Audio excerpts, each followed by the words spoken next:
So we have several more stories. The legislature was carefully crafted to 22.2% inflation rates as of April this year. What does that say about where we are as a country? I think Nigeria has resorted to being resilient. Before you call a police station, before they even leave, they'll take permission from I don't think there's really anything on ground to improve. the struggle as to strike. The Minister of Education volunteered and said, give me 2 weeks. It was a lie. The president never gave me any deadline.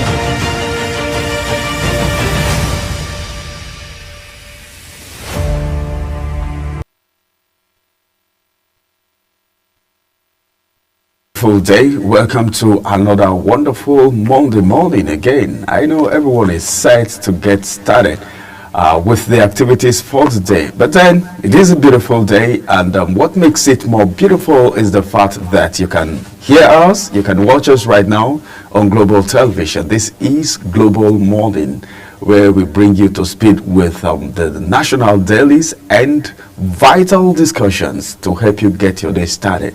My name is Ramsey Enoch, and of course I'm being joined on the program with Jumai Manson today.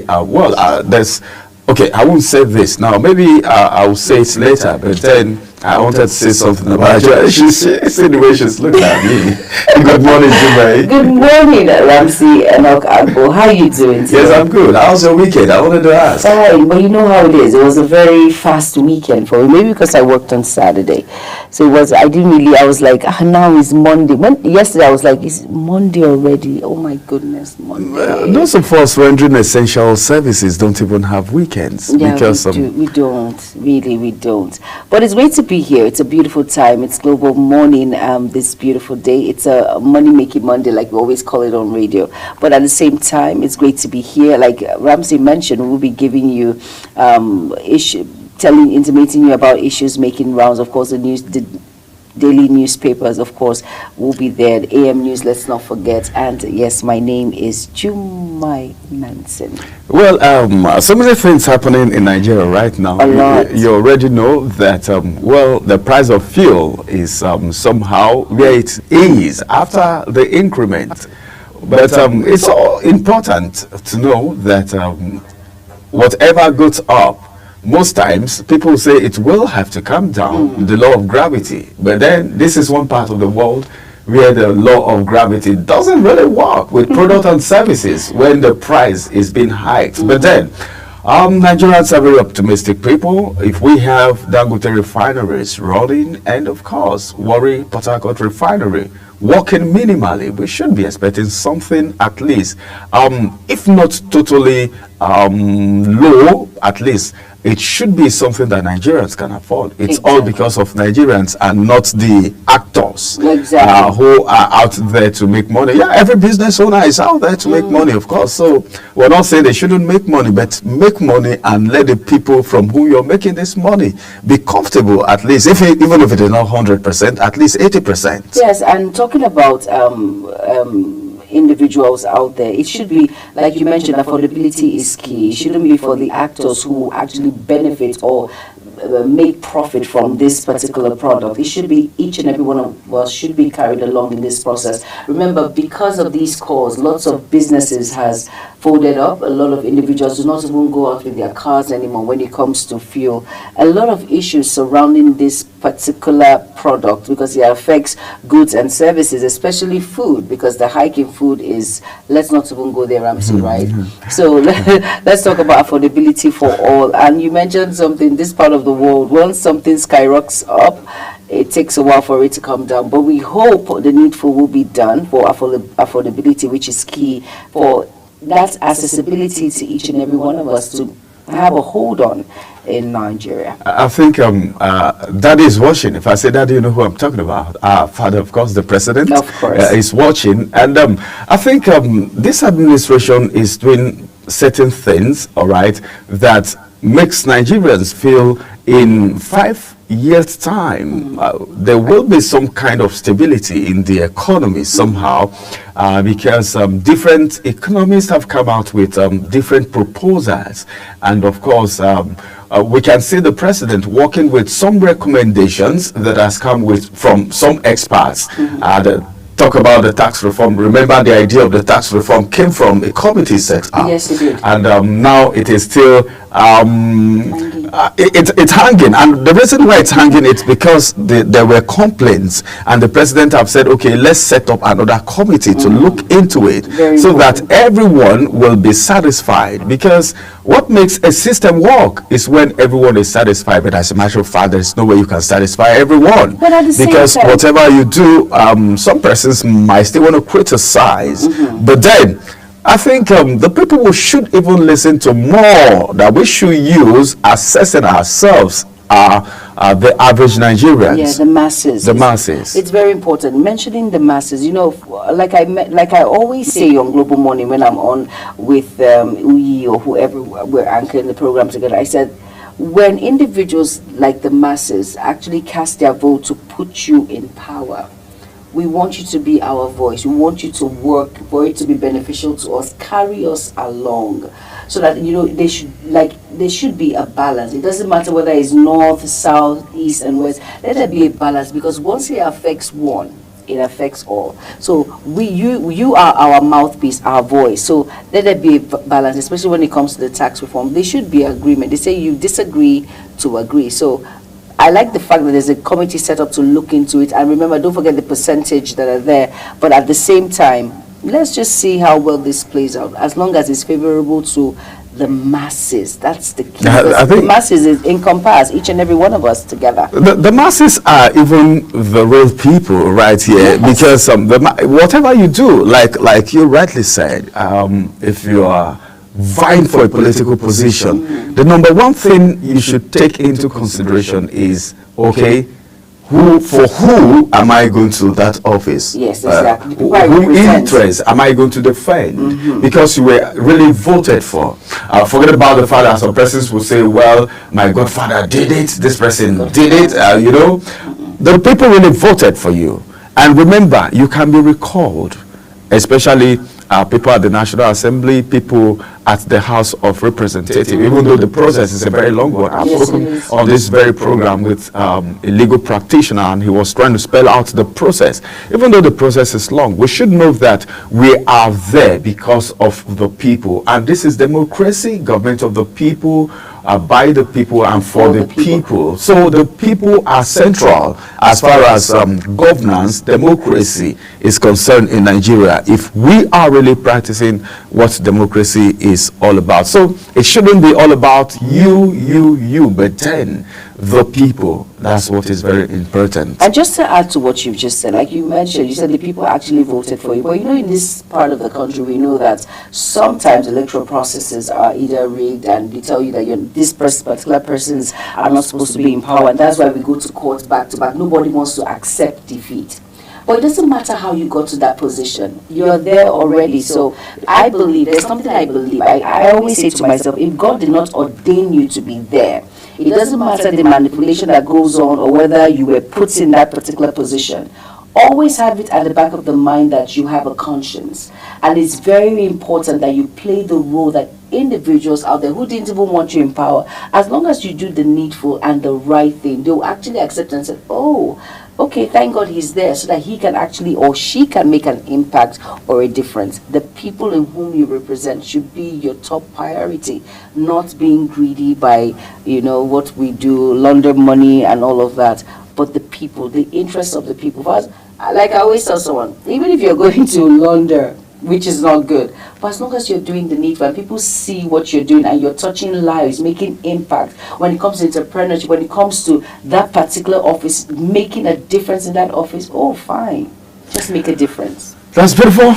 You are actually alive to make a difference. Yes, and you are. The only thing you can be remembered for is what you did for the people around you, especially people in political offices. Because I could still remember, even when we were born, I was hearing Udoji, the Udoji money, the Udoji money. A lot of people can't forget that. You know, that money, that actually happened long time ago. But a lot of people, okay, the elderly people know what I'm talking about already. You know, so if you're in office today, try as much as possible to touch a life. Okay, no, it's all about the electorate and not you who is a leader. As a leader, you are a servant, because leadership is servanthood. And now let's quickly get on the foreign scene and see what's happening from the foreign scene. As a matter of fact, Donald Trump is on top of his game, and proposals coming back to back, you know, executive orders coming back to back, and the release of the woman that was actually in prison because she actually preached, okay, well, all these people are being released right now, and of course the issue of, well, come the schools, come the hospitals, come the churches, because before now those places were places that you know, the U.S. authorities don't really go to, and criminals have been hiding there to perpetrate evil. And now Donald Trump is saying, well, now comb these places. And that reminds me, when I saw there's this video making rounds of some terrorists that were carrying weapons in a coffin disguised to be, is it pastors or imam, you know, and they were apprehended in FCT here. You know, so even when I came to the office this morning, a colleague was showing me showing it to me. I saw it yesterday, but I just flipped through it and I didn't give it attention. But my colleague had to draw my attention to it this morning, and I was like, why must these people always disguise, okay, to be, because they feel, okay, if you're dressed like an imam or you're dressed like a pastor, it's a pass for you, and also that it's a coffin, they are looking at casket, you know, and all of that. So it is so bad that even when we are saying the insecurity is becoming too much, people are still ready. Who know where they were transporting those weapons to? You know, because we heard in the West, the Amotekhuns are ready. They said they are going to comb the place because there was an infiltration of terrorists, and they even had a camp where they were training until they were apprehended in the West. Gets to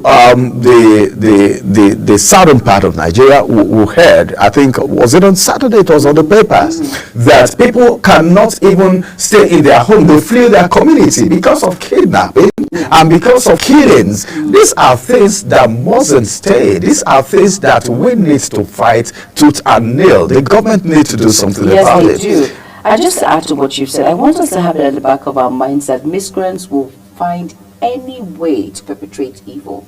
All of these miscreants in which we see around and stories that we've read and all of that, they'll just find a way. Like, it shocked me when I saw that particular incident with weaponry in a coffin you're carrying. So people won't even ask you, what are you carrying? Of course, you think it's a corpse and all of that. You won't even ask. But it's just unfortunate that people will go through any means just to perpetrate this act of evil.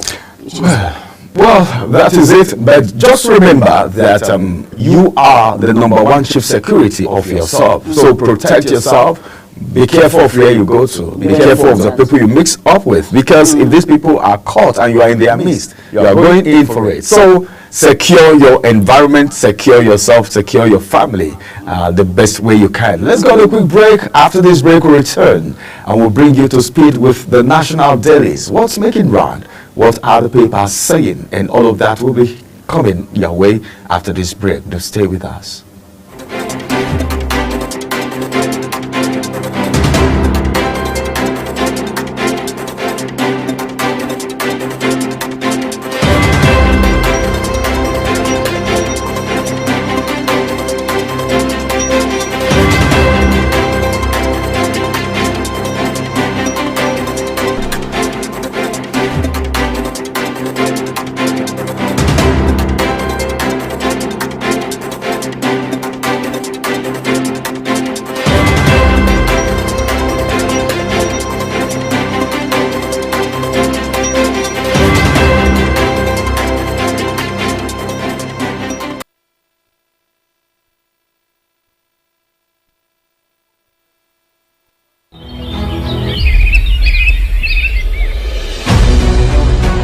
Global Morning is your top morning show here on Global Television. We bring you fresh news updates daily while delving into a variety of current affairs and topics.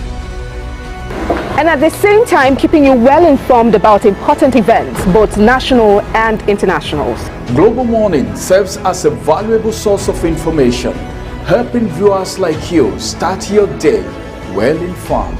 Stay connected from Mondays to Sundays to a wide range of the latest news making rounds on Global Morning. We're on the road to protest. The president meets all of our demands.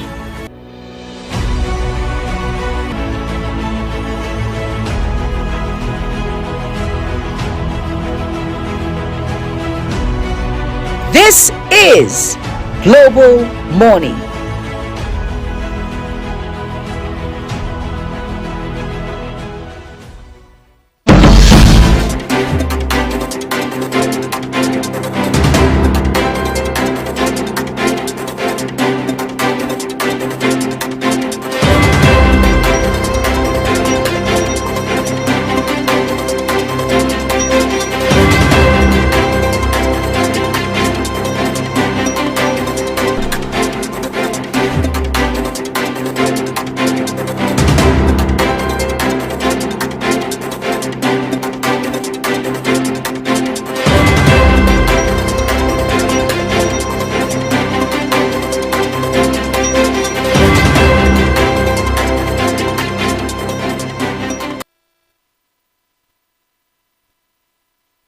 Welcome back, and it's Global Morning on Global Television. At about this point is a newspaper review segment where we bring you news making rounds at about this point, and we'll be starting with the Vanguard newspaper. And above the nameplate of the Vanguard newspaper, it said Zenith Bank rises over 350 trillion naira in rights issue public offer. And here it says CAC numbers divided over Obasa's impeachment. I hope I got that right. And still on the Vanguard newspaper, it says here, it's GAC members divided over Obasa's impeachment, not CAC, pardon me. And here it says Tinubu, Bauchi, Governor, Foreign Minister, Bika. And below the nameplate of the Vanguard newspaper, the star story there says, FX spending on foreign education, healthy differ, naira depreciation. And the writer there says, rises by 25% to $2.3 billion in 9 months. And besides all of that, it says ex-internationals express fears. And that's the World Cup fever, and it's in the sports news, and you can find that read on page 6 of the Vanguard newspaper. Now below all of that, it says Army Commander, 21 soldiers killed in Borno terrorist attack. And the writer there says 7 insurgents killed, that's from Defense Headquarters. And Brazil slams US after dozens of deportees arrive in handcuffed. And here it says 25 dead as explosion hits mining site in Niger State. And it says Kogi-born prince who breeds philanthropy, Asiwaju Prince Olatunji Olusoji. You should go out and get your read. You can find more stories there on page 22 of the Vanguard. But you know, this the particular story that caught my eye here, it says 25 dead as explosion hits mining site in Niger State. Do you think precautionary measures are not taken when it comes to mining activities? I do not understand. We know how dangerous it is when it comes to mining sites. What's your take on that? The issue of mining is becoming a problem in Nigeria. Really, a very big problem. We remember what happened was it somewhere in the west in Ibadan, or your state, when that mining site collapsed, and a lot of people, I think, lost their life in the process, and they said these people are foreigners. And you hear a lot of things, a lot of mining activities going on in Nigeria, but then nobody has known who is behind this. Today you hear it is foreigners and all of that, but so unfortunate. I don't know, or as at Saturday on the national dailies, it has been said that retired generals are the ones behind banditry, kidnapping, and illegal mining in Nigeria, and that came from the Senate. And I was like, hey, the Senate know who are behind all of these, then why do we still have it happening? Why are these persons not arrested? Even if they are retired generals, no one is above the law. No one. Because if you contravene the law, you should go in for it. Justice should take its place. So if we keep hearing of this mining, illegal mining, some persons have allegedly said the reason why we have insecurity in some parts of the country is because of the natural resources that they discovered there. So all they are trying to do is to scare people away from these locations so they can carry out their mining activities.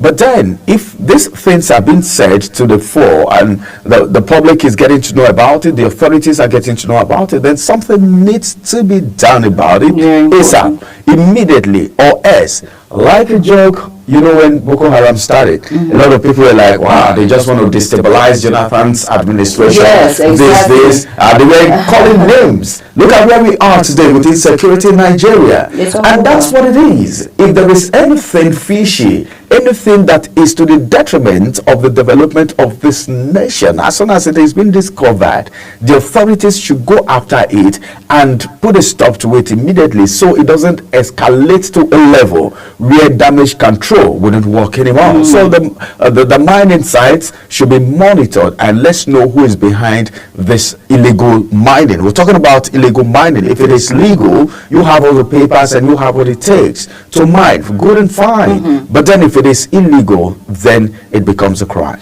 It becomes a crime. And let's not forget precautionary measures, very important. We need to do the right thing. Safety measures are very important when it comes to mining, whether it's for, please, because it's detriment to your life. So it's very important that safety measures are key so people will not die unnecessarily. But I just want to squeeze this in because I know you are a sports enthusiast, because I know. Looking at World Cup fever, ex-internationals express fears. You think they are expressing fears at this point? It's everywhere in the world.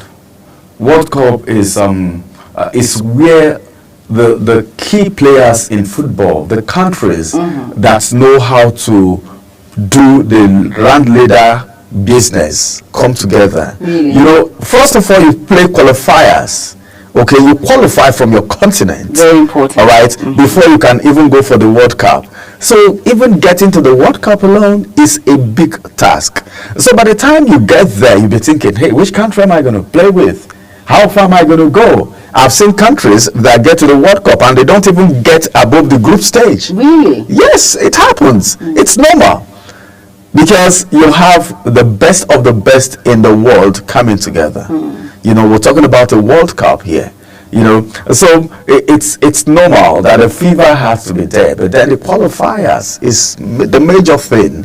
Qualifying from your own continent before you get to the World Cup is major. Now the Super Eagles have a new coach, Eric Chelle of Mali, and a lot of things, a lot of controversy surrounding his emergence. But then he has said he's coming to prove himself that at the end of the day, Nigerians will be happy that he's actually coaching the Super Eagles. But what I know is that evidence for me is the end of every argument. Exactly. So by the time the evidence is on ground, then everybody will sing his praise. But then the fever, you can't take that away. Okay, according to Ramsey, he says the fever, you cannot take it away. But I feel if you're confident on what you do, the fever won't be so much. Well, that's for football fans. That's just me expressing myself. So up next is the Punch newspaper, and Ramsey will be running us through the Punch. All right, let's quickly look at the Punch newspaper this morning. This beautiful Monday morning. The month is already running out. And of course, on the Punch newspaper this morning, above the nameplate, we'll have this one. The kicker says Obasa. Assembly tightens security as police promise peaceful plenary today. Right? Then this one says the 22 soldiers, 70 terrorists killed in Borno military operations. As most times we hear of these things happening during military operations, it's either there is a strike that is killing innocent civilians, people who live in a particular community, or there is an operation that has ended some lives. All right, well, let's see. just one rider to that story, and the rider says, troop neutralize high-ranking commander in battle, says DHQ, that is defense headquarters. Then this one says, Wike Syria betrayer threat to PDP. Bauchi governor, there have been a trail of, I think, a battle of words, if I may say. And I think as at the weekend, as a matter of fact, we're looking at the Punch newspaper already, and on the Punch newspaper, one of the story on page 8, it's about the Wike and Syria betrayer thing, threats to PDP coming from Bauchi State Governor, talking about Bala. As a matter of fact, there was a response coming from Wike's aide over the weekend, and that he should, the governor of Bauchi State should just look at his failure in governance and all of that, and concentrate on that and leave the FCT minister alone. But then, I don't know why this is happening, but then I said something. If 2 elephants are fighting, the grass suffers. It's the grass that suffers. But Nigerians are very wise right now. Really? What Nigerians are thinking of, as you wake up in the morning, the first thing that comes to your mind is, how is today going to go? Will my family be able to get 3 square meal? What do you have in there? How much do you have in the account? Can you get to the market and come back with something that can feed the family for a week? So all this, I look at all this as distractions. You know, the big name, the FCT minister, the governor of Bauchi State, these are people that may not even be feeling the heat that the average Nigerians are feeling. So sometimes when I see battle of words between this kind of people, I just walk away. Really, I look at it as distraction, I just walk away, no matter what it is. They know how to settle. You know, I always say, that when it comes to politics, there is no permanent enemy. Because these people do a lot of drama during elections, but after the election they go settle, and the people at the grassroots, the subordinates, the electorates will be there fighting themselves. I belong to this party, I belong to this party, don't talk to me, I don't attend their meeting. We've even heard of brothers having issues. So most times when I see these big politicians, like I call them, exchanging words, I just look at it and pass away. I say, oh, that one, it's in people's business, whatever it is. But then, if you're governing well. But the thing is, if you look at it in my own angle, yes, of course, for what you've said is absolutely right. But for the average Nigerian who is very concerned about the FCT minister, Nyesom Wike, because people feel that he's going, some people think he's going off track. Some people think he likes, he just likes the media and all of that. But if you look at it, he's doing so well.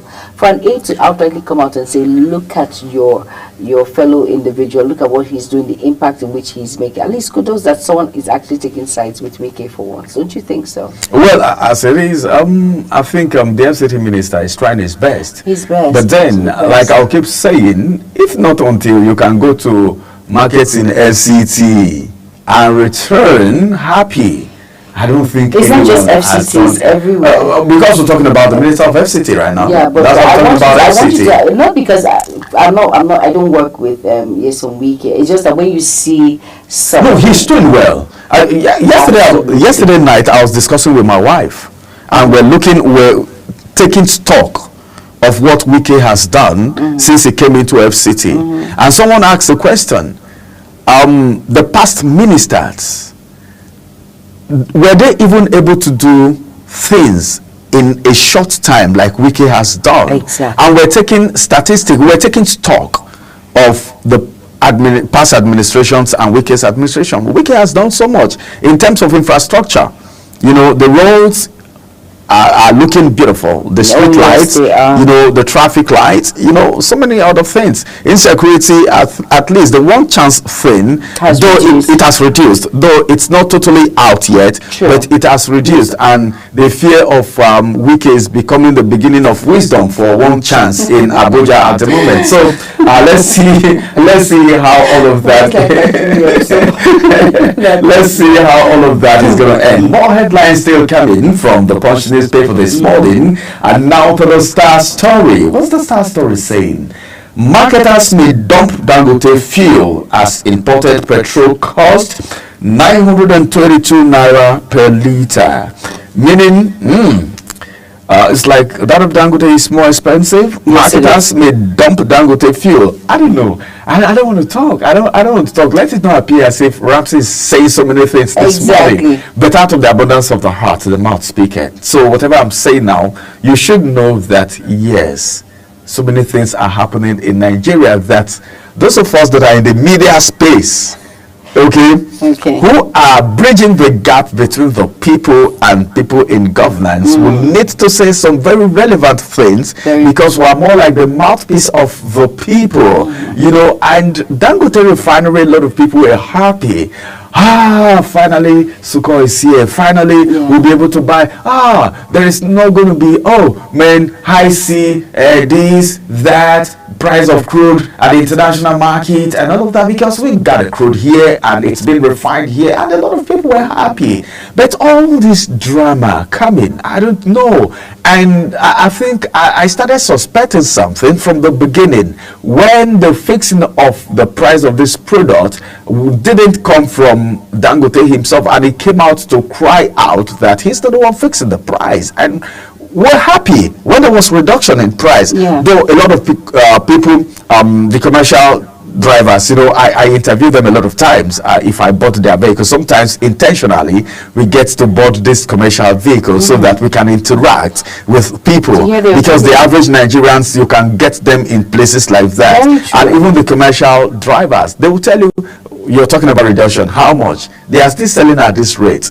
Just that from one filling station to the other, the price differs. And apart from the differences in the price, the pump, what the pump dispenses differs too, because it is allegedly said that some pumps are being adjusted. And that's when you begin to ask questions of what the monitoring teams are doing. Because we have a monitoring team. You've been a victim, of course. You've told me that before. Of course I have. You know, she's been a victim. So these are some of the things we should be taking into consideration. If the marketers are coming out this morning to say, well, as the case may be, let's say it now before people will say we're not buying from Dangote, we're trying to frustrate Dangote. We may dump Dangote fuel as imported petrol cost. If we're importing and it's going to cost 922 naira per liter, then it's better for us to buy at maybe 950 something or 980 something. Yes, and then just to add to that, you know, when we heard of Dangote Refinery, all hope came alive. People were even speculating it's going to be 400 naira per liter, 500 naira per, some people said 300 naira per liter.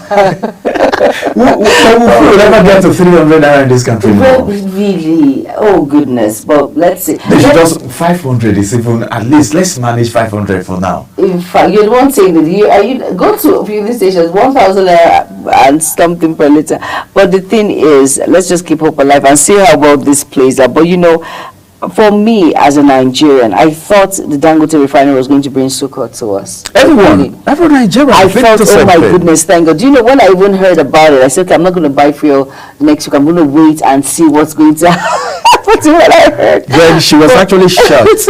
I was shocked because someone carried, there was a rumor that said it's 400 naira per liter at that point, and we're all happy. It's like, oh my goodness. But unfortunately, this is where we are. We do not know where this problem is. And you know, at the beginning when Dangote started, he said there's this carcass all around this particular product, and hopefully it's not, but let's keep watching and see how well this does. But the marketers, they've said their piece, and they said it's just better. They might be dumping Dangote and going in for the other petroleum product from other individuals. But let's just watch and see. But the reason why they are actually saying that is because, like the writer to the story said, imported PMS landing cost now cheaper than Dangote's price, as dealers import 76.84 million liters in 2 days. Well, really?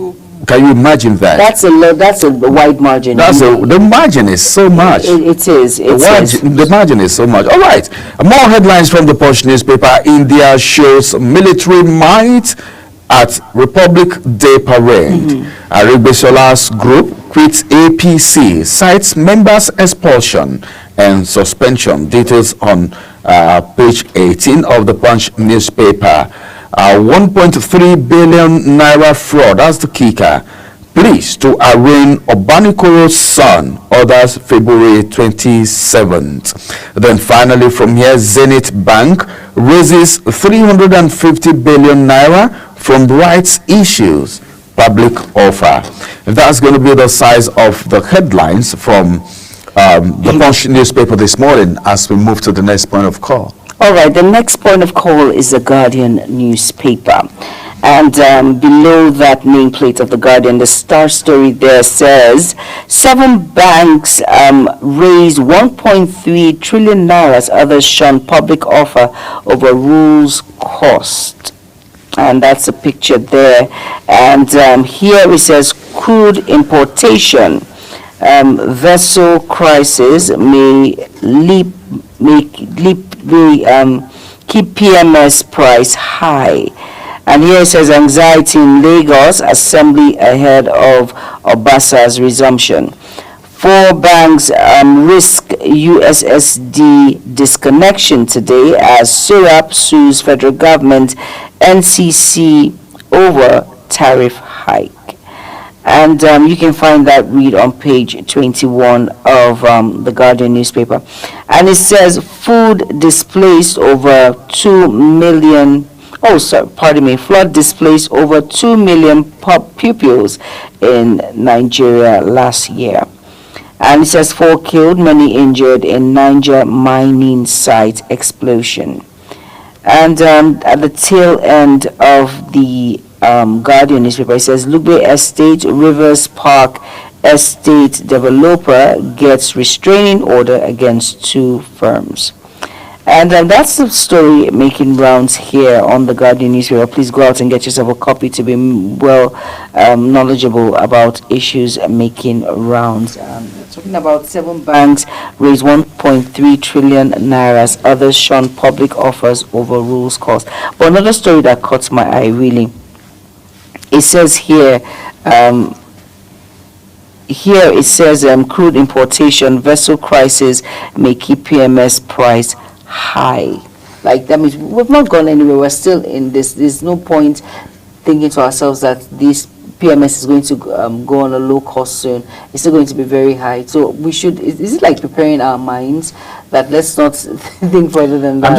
What I'm feeling right now is that it's like the market has all the actors in the sector are playing with the emotions of Nigerians. Yes. 1 minute you tell us that, well, you may be dumping Dangote refinery because the price of imported PMS is imported fuel is cheaper.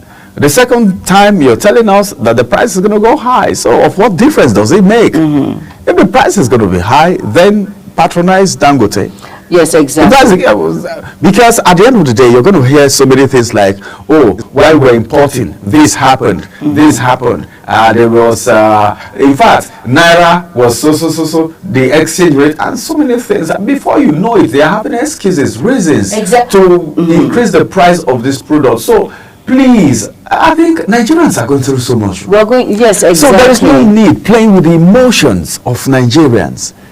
If you want to put this thing at a particular price, put it there. So not that Nigerians will get used to a particular price. You're coming up with story. And you know what? There's always an excuse when there's always a hike in this particular product. They know what to say. They know exactly what to say. And another story that caught my eye here says flood displaced over 2 million pupils in Nigeria last year. You know, I feel we keep going back and forth when it comes to pupils in schools. Well, it's not schools here, but of course it should be in schools. But I think we keep going back and forth when it comes to flood issues in Nigeria. I think we do not do enough when it comes to precautionary measures. And we know these things, that flood will happen. It will definitely come during the rainy season. And we are, the rainy season will soon approach by March, right? Yeah. In March. From March it will start raining. Exactly. So I think there should be enough precautionary measures put in place to avoid all of these things, because it affects a lot of lives. It affects farming, it affects a lot of things, and it's just unfortunate that we always go back and forth every year the same story?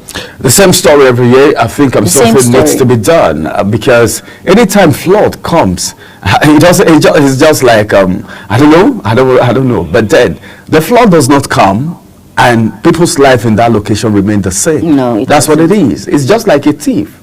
You know, if the flood comes, it's either properties are being destroyed or lives are being lost. And if you go to Bayelsa State OD, I was privileged to travel to Bayelsa OD, and you could just see what the flood has done to that town. It's not the same as it used to be, the vibrant, fun town that it is. You see, people have not really gotten themselves back, and use that particular English. And then it's just unfortunate that you see houses with that mark of the flood still there. People have not really settled in to arrange their things properly and all that. It's just unfortunate that it causes a lot of havoc. And like Ramsey said, when there is a flood, people's lives never remain the same. When it comes to property, when it comes to the building, when it comes to individuals, it just takes a toll on families. And for me, I feel we need to actually prepare when it comes to flood. We need to actually put in place things that we did.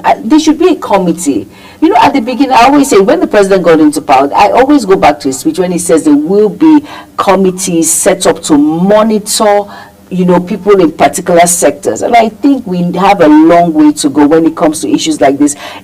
People in committees should sit down. Okay, well, it's not all about being in that office and then you embezzle money and all of that. Sit down. What didn't we do last year that caused lots of problems? Let's see how we can make it better. Let's put checks and balances. What should be removed? What should be improved? And all of that. It's very important that we know these things. So we cannot be going back and forth with these issues. A lot of people are being affected, and it's a toll on this particular government, because we come out and we say we are giving out palliatives, we are giving out relief materials. When don't teach me how to, don't give me fish, teach me how to fish. So because we have a lot of things when it comes to entrepreneurship, to put people in place for them to make a source of living for themselves. But unfortunately, we believe that once we bring out relief materials, which is good, but at the same time, we keep going back and forth with it when we can actually avoid it and move into something bigger and better for families. I think that's it. It's good to control the damage, okay, before it happens. Exactly. Instead of doing a damage control after the whole incident has happened. Which cannot be controlled. We know when it's going to come. And there may be flooding in some of these prone areas. Like we were talking about Bayelsa State. Bayelsa State is a riverine area. Yes, it is. So these places, there are things that should be done. Lokoja, Niger State, okay, where River Niger and River Benue meet. Yes. You know, so many places. Like the Cameroon Dam that's always open every year. Has these rivers been dredged? You know, so many things happening. There are things we need to do before this flooding even comes. Remember the one that happened in the north, the Ogakpata of it all. You know, we shouldn't wait until these things happen so that at least we will not be doing damage control. Resources can be used for better things, yes, and not just getting relief. I know some persons, I don't know, but then the bottom line is that the humanitarian affairs ministry needs to be up and do it, because they are the closest to the people, and you know what they stand for. And then just to add to that, you know, these dams, you know, the one that happened in Maiduguri, you know, I finished from Unimaid. Unimaid will always be home to me. Maiduguri will always be home to me. And then the truth is, there was an indication that the dam was going to crack. And you know, if there was a monitoring committee to always check these dams, precautionary measures would have been done. And then the toll in which it took on that particular town, you know, it wouldn't have been as bad as what happened. So please, all these dams should be checked to check if there are any cracks, things that you can do to, you know, put this in place before it gets out of hand, basically. All right, now let's go to the next paper. I think we've talked so much on the Guardian. Let's move next to the Nigerian News Direct, and Ramsey will be taking us through that paper. All right, let's quickly go through the Nigerian News Direct before we bring you the AM news. The big story is where I'm starting from. PDP leadership crisis, that's the kicker. Division's legal hurdles threaten February NEC meeting. The problem in these various parties have lingered too much. The first writer to that story says party risk further fragmentations, decline in electoral prospects. That's coming from a member. Then the second rider to that story says, as party unity, electoral strategy top agenda for meeting. That's for the People's Democratic Party, the leadership of the People's Democratic Party. Divisions, legal hurdle, threaten February National Executive Council meeting. That's what NEC means. Now to other stories. Zenith Bank secures regulatory approval for 350 billion naira hybrid offer proceeds. Serap files suit to stop telcos from implementing 50% telecom tariff hike. We talked about that extensively on Saturday. I had a guest in the studio here, and we talked about it, and he was so particular about the fact that NCC have not done so much, and NCC, which is an offshoot of the Ministry of Communication, is even been known than the ministry itself, that as a matter of fact, these telcos are not even given a commensurate service, but then coming up with a hike in a time like this may not be the most beautiful thing for Nigerians. So let's see what will happen. Serap will always come up with suing. Serap will always come up with a check and balance. Serap will always come up to do what we call a call to order, holding people in authority accountable for whatever they do. Even the presidency, you know, that's one thing that you mustn't take away from Serap, even though sometimes we don't get to know the aftermath of all these suits. But then it's so important and it's so necessary, and it's vital to know that by the time someone tells you, hey, this thing, you're not doing it rightly, whether or not you accept, you will still go back in the secret place, maybe to the drawing table, and say, wow, this thing that this person said, how is this criticism like? Is it constructive, or it is inimical to what I'm doing? So let's see what happens from this Serap filing a suit to stop telcos from implementing 50% telecom tariff hike. This one says NNPC Limited gas project will stem energy poverty across Africa. This is coming from Soneye, the spokesman. Enugu tanker explosion, another explosion again, apart from the one that happened in Niger State. Death toll rises to 18 as Tinubu Mbakalu others mourn victims. This is one too many, you know. One too many. It's been, I don't know, the last time it happened, is it up to a month yet? No, that it happened in Niger State? And look at the lives that were lost.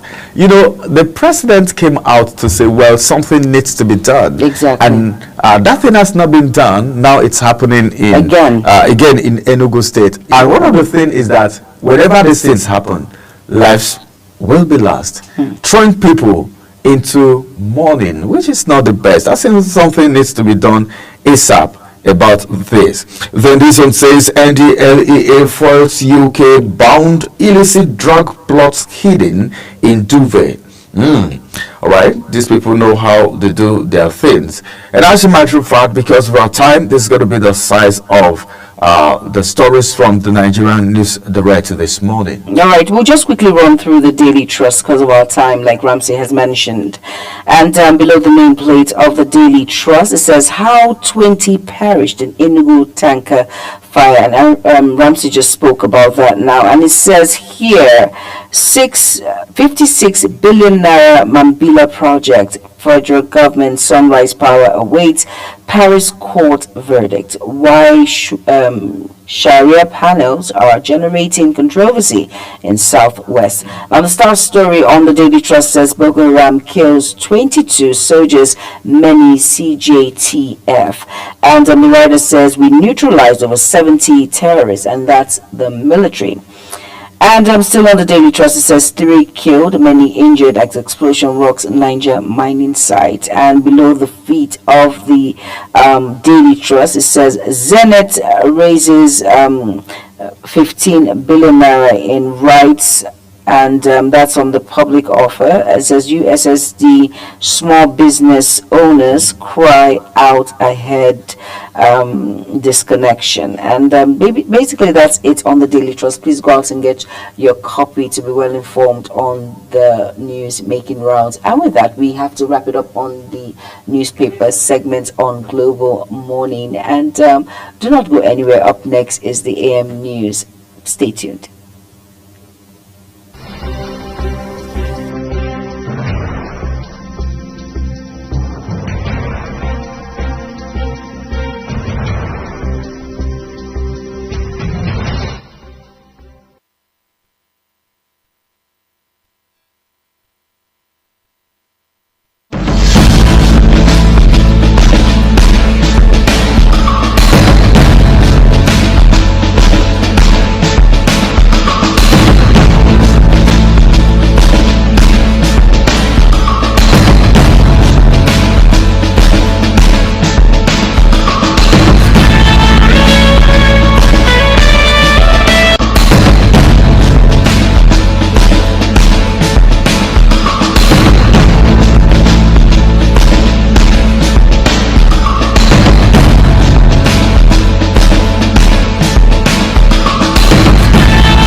welcome to all our viewers in Nigeria and around the world to AM News on Global Television. Coming to you live from the nation's capital, Abuja, I am Jumai Manson. Now, a quick reminder that Global Television is on DSTV channel 365 and free to air on Nicomsat. Tragedy struck in Enugu State where no fewer than 18 people were burnt to death and 13 others injured in a tanker explosion at Ugu Oyema along the Enugu-Onitsha Expressway in Udi local government area of the state. A spokesperson for the Federal Road Safety Corps, FRSC, Olusegun Ogunbemide, in a statement said the crash involved 17 vehicles, including a petrol tanker, a water tanker, 15 cars and a tricycle. Preliminary reports released by the FRSC, the petrol tanker laden with premium motor spirit lost control after its brakes failed, resulting in a collision that triggered a fire incident. Meanwhile, President Bola Tinubu has condoled with the government and the people of Enugu State over the fuel tanker explosion, which resulted in the loss of lives. Tinubu convened his condolences in a statement signed by his Special Advisor on Information and Strategy, Bayo Ononuga, titled President Bola Tinubu mourns victims of fuel tanker explosion, condoles with Enugu State government. He also directed traffic control agencies to enforce extra measures to prevent recurring fuel tanker explosions. President Bola Tinubu will depart Abuja for Dar es Salaam, Tanzania, to participate in the African Heads of State Energy Summit, where he is scheduled to attend the two-day event that begins on January 27th and runs through January 28, 2025.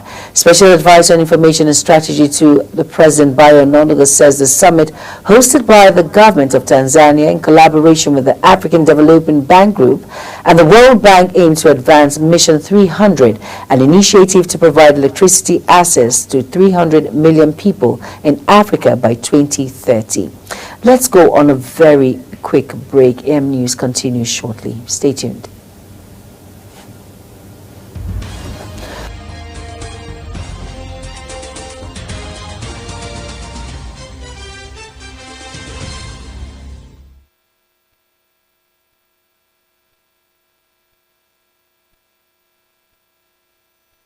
You're welcome back from that very quick break. There are indications that academics and other activities at the 110 federal government colleges, FGCs, commonly known as Unity Schools, may be disrupted soon following a notice of strike by organized labor over poor welfare, among others. Under the aegis of the Association of Senior Civil Servants of Nigeria, ASCSN, organized labor expressed disgust that for the past 2 years, the Federal Ministry of Education has bluntly refused to address the poor conditions of workers. Still, organized labor in 4 states and the Federal Capital Territory has expressed optimism that their state governments will begin the payment of the new minimum wage by end of January. This follows Oyo State government's announcement that it has commenced payments of 80,000 naira minimum wage to workers. Imo, Sokoto, Akwa Ibom State government and the Federal Capital Territory have set January ending for workers to receive a rise in salaries. However, workers in Ebonyi and Cross River State, among others, are not certain about when their respective governments will commence paying new emoluments. The National Agricultural Development Fund has reaffirmed its commitment to revisionizing Nigeria's agricultural sector, positioning it as a cornerstone of economic and social development. National Agricultural Development Fund, in a statement by its Executive Secretary Muhammad Ibrahim, says its commitment to transforming the agricultural landscape in Nigeria. Ibrahim said this during the 32nd convocation ceremony at the Federal University of Agriculture at Belkota, Ogun State. The Comptroller General of Nigeria Customs Service, Adewale Adeniyi, has called for increased collaboration among security agencies to effectively address smuggling and its detrimental effect on Nigeria's economy. Delivering a lecture to course 33 participants at the National Defense College in Abuja, the customs boss stressed the importance of synergy and mutual understanding among security agencies in tackling illicit trade and ensuring economic security. The 6th Division of the Nigerian Army has dismantled 13 illegal refinery sites, recovered 300,000 liters of stolen crude oil, and arrested 15 suspected oil thieves. This was achieved in a major operation targeting oil theft in the Niger Delta in 1 week.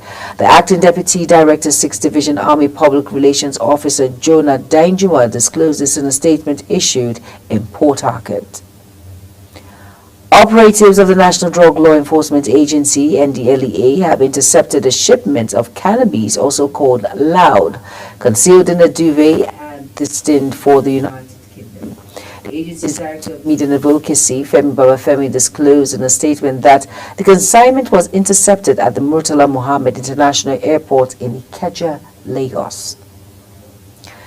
An explosion at a mining site in Sabon-Pegi, Majegun local government area of Niger State, has claimed the lives of 4 people and left several others injured. The incident occurred on Sunday morning as miners resumed work at the site. While the exact cause of explosion remains unclear, residents have suggested that poor handling of explosive devices by mining companies might be responsible. Community sources confirm that 4 bodies have been recovered, though the total number of casualties is yet to be determined. Authorities fear more fatalities, with investigations underway to ascertain the cause of the blast. The Central Intelligence Agency, CIA, has concluded with what is called low confidence that the COVID-19 pandemic is more likely to have originated from a laboratory incident rather than from natural transmission. An agency spokesman disclosed this in a statement. The CIA had for years maintained that it could not definitely determine whether the virus emerged from a lab or through natural means. However, a senior U.S. official reportedly stated that former CIA Director William Burns, in the final week of the Biden administration, urged analysts and scientists to make a clear assessment, citing the pandemic's historical importance. You are watching the live broadcast of AM News on Global Television. It's coming to you live from the nation's capital, Abuja. When AM News returns, average food price across Nigeria have increased from 2.862.14 in November 2024 to 2,920.13 in December 2024. We shall bring you those details as well as business and sports stories right after the break. Please stay with us.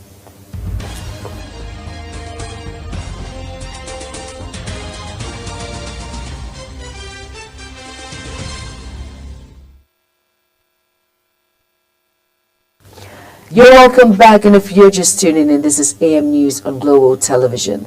Thank you for staying with us. In business now, an average food price across Nigeria have increased from 2,862.14 naira in November 2024 to 2,920.13 naira in December 2024. This is according to the latest report released by the National Bureau of Statistics titled Selected Food Price Watch, December 2024 and January 24th, 2025. This marks a year-on-year surge of 91.6%, as the average food price in December 2023 was 1,224.63 naira. The Deputy Speaker of the House of Representatives, Benjamin Kalu, says removing fuel subsidy had positively impacted the economy, with the federal government saving as much as $10 billion in 2023. Kalu, a member of the All Progressive Congress, added that the policy led to a 22% increase in dollar remittance from the diaspora, totaling $28 billion in 2024. Kalu disclosed this during a meeting with some investors and a group of scholars at Oxford University in London on the sidelines of the ongoing United Kingdom-Nigeria Parliamentary Strategic Dialogue working visit to the United Kingdom. The mandatory remittance of electricity distribution companies to Nigerian bulk electricity trading and the market operator dropped by 156 billion naira in the first 9 months of 2024. Data from the Nigerian Electricity Regulatory Commission have revealed. The Commission said the financial remittance represent the cumulative upstream invoices payable by DISCOs to NBET and MO for the transmission and administrative services provided during the period under review. NEC disclosed that in the first quarter of 2024, the cumulative upstream invoice payable by DISCOs stood at 114.12 billion naira. Over now to the trade volume between Nigeria and China exceeded $20 billion in 2024. The Chinese ambassador to Nigeria, Yu Doha, disclosed this during a celebration of the 2025 Chinese Lunar New Year at the Chinese Cultural Center in Abuja. Speaking at the event, Ambassador Yu had highlighted Nigeria's significance in China's trade partnership across Africa, expressing optimism about further collaboration between the two nations. On our foreign news now, Colombia's left-wing president Gustavo Petro said he would not allow U.S. migrants' deportation flights access to his country's airspace. Gustavo says the United States cannot treat Colombian migrants as criminals. He says he forbids entry to our territory to U.S. planes carrying Colombian migrants. Pedro wrote on X, adding that it would only be accepted once Washington had created a protocol ensuring the significant treatment of migrants. Gustavo added in a letter posted that he had turned back U.S. military planes that were coming from Colombian migrants without giving further details. And now the U.S. President Donald Trump has begun to shake the table seconds after his inauguration as the 47th President of America. One of the most audacious pronouncements was the recognition of two gender, male and female, as originally created by God. Donald Trump's recognition of only two genders, male and female, has significant implications for America and the world. This stance is outlined in his executive order defending women from gender ideology, extremism, and restoring biological truth to the federal government. Suspected terrorists affiliated with Jama'at Nasr al-Islam, while Muslimi has launched a coordinated and deadly assault on a town in southern Burkina Faso. Zagazola Makama, a Lake Chad Basin counter-terrorism and insurgency expert who made this known in a post via his X handle, stated that eyewitness accounts for emerging images from the scene revealed the group's use of overwhelming numbers, coordinating tactics and heavy fire support to overrun local defenses. U.S. President Donald Trump flaunted a plan to just clean out Gaza and said he wants Egypt and Jordan to take Palestinians from the territory in a bid to create Middle East peace. Describing Gaza as a demolition site after the Israel-Hamas war, Trump said he had spoken to Jordan's King Abdullah II about the issue and expected to talk to Egyptian President Abdel Fattah al-Sisi today.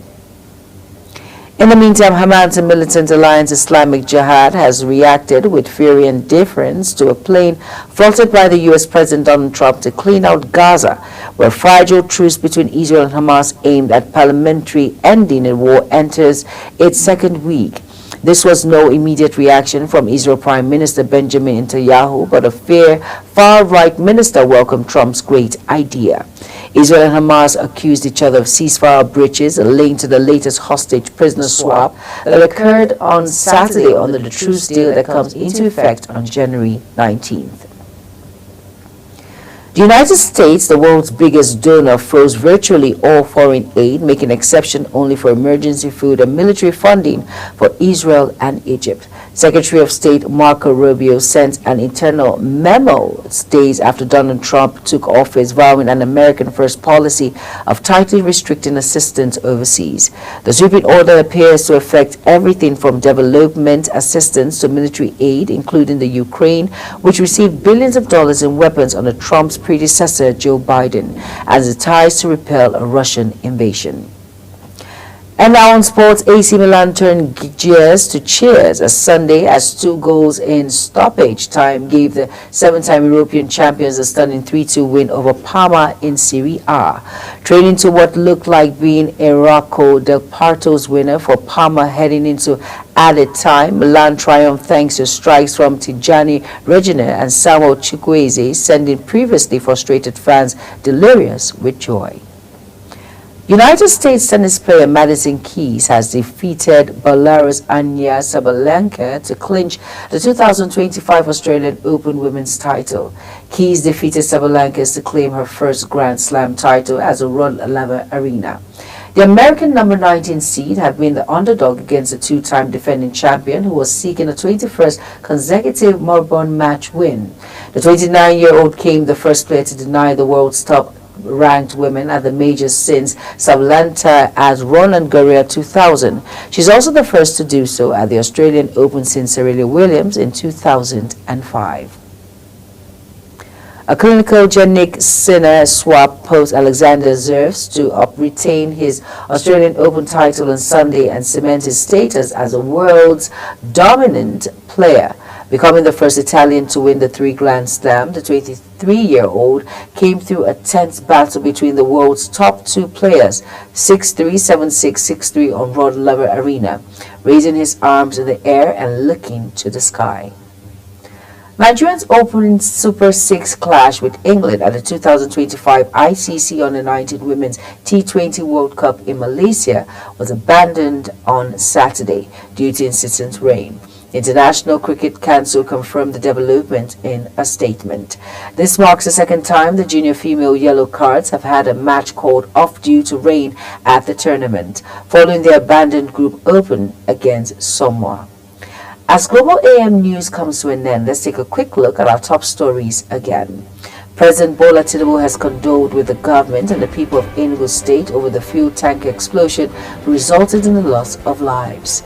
And in business, the trade volume between Nigeria and China exceeded $20 billion in 2024. On the foreign scene, Colombia's left-wing president Gustavo Petro said he would not allow U.S. migrant deportation flights access to his country's airspace. And finally, in sports, United States tennis player Madison Keys has defeated Belarus' Anya Sabalenka to clinch the 2025 Australian Open women's title. And that's it on Global Television News Prime. A quick reminder that AM News, Global TV is on DSTV channel 365, on Star Times channel 276, and free to air on Nicomsat. Kindly follow us across all social media platforms now showing on your screen by using Global TV NG. I am Jumai Manson. Thank you for watching. Good morning.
Global Morning is your top morning show here on Global Television. We bring you fresh news updates daily while delving into a variety of current affairs and topics. And at the same time, keeping you well informed about important events, both national and internationals. Global Morning serves as a valuable source of information, helping viewers like you start your day well informed. Stay connected from Mondays to Sundays to a wide range of the latest news making rounds on Global Morning. We're on the road to protest. The president meets all of our demands.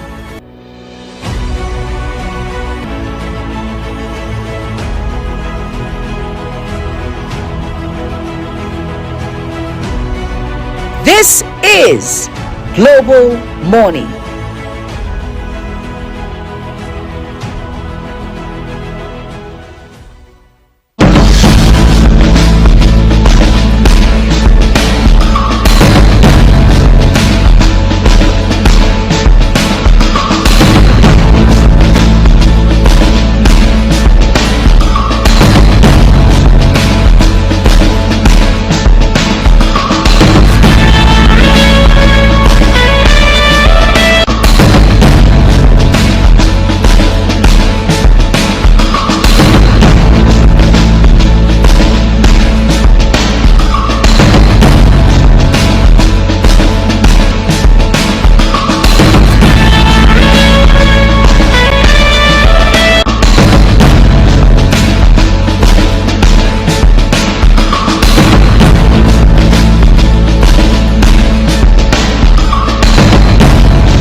is your top morning show here on Global Television. We bring you fresh news updates daily while delving into a variety of current affairs and topics. And at the same time, keeping you well informed about important events, both national and international. Global Morning serves as a valuable source of information, helping viewers like you start your day well informed.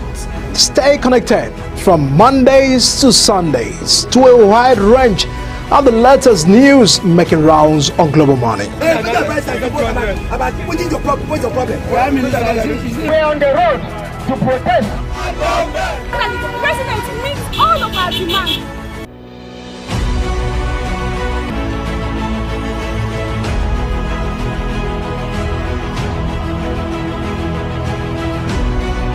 This is Global Morning.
To Global Morning. The death toll from flooding. Most time our politicians just bring in policies too, for sure. Incidentally, we have several more stories. The legislature was carefully crafted to 22.2% inflation rates as of April this year. What does that say about where we are as a country? I think Nigeria has resorted to being resilient. Before you call a police station, before they even leave, they'll take permission from I don't think there's really anything on ground to improve. We struggle with ASU strike. The Minister of Education volunteered and said, give me 2 weeks. It was a lie. The president never gave me any deadline.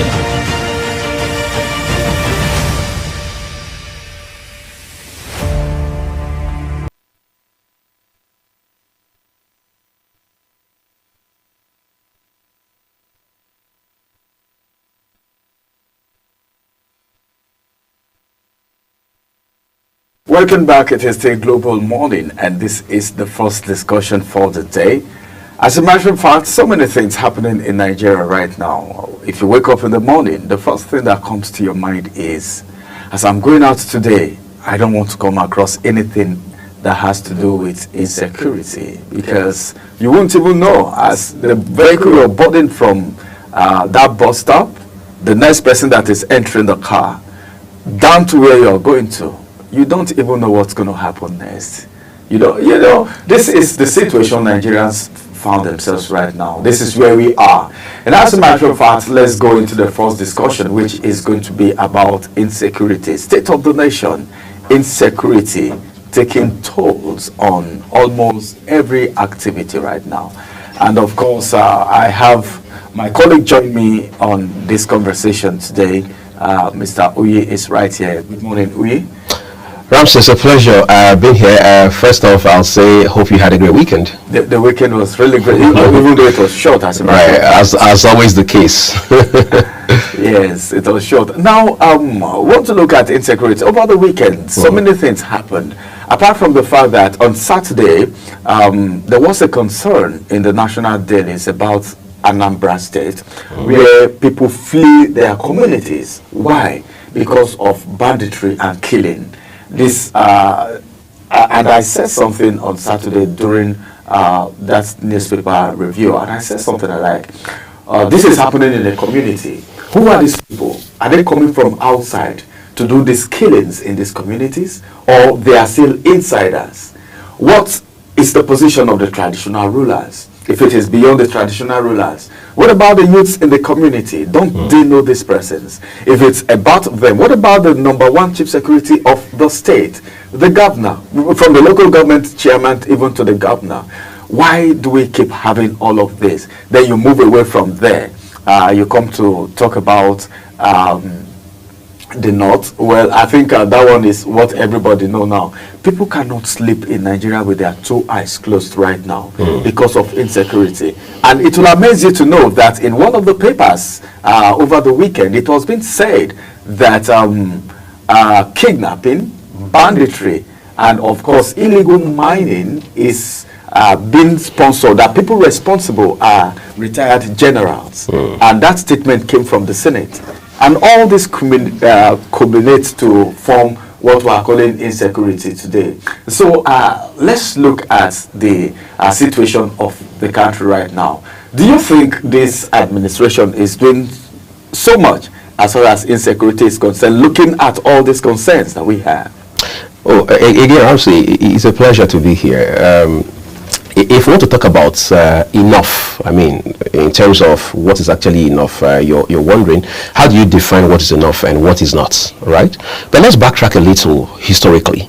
There's an underlying reason you have every kind of occurrence, including when you talk about insecurity. For example, in contemporary history, you go back to when you had former President Olusegun Obasanjo in office between 1999 and 2007.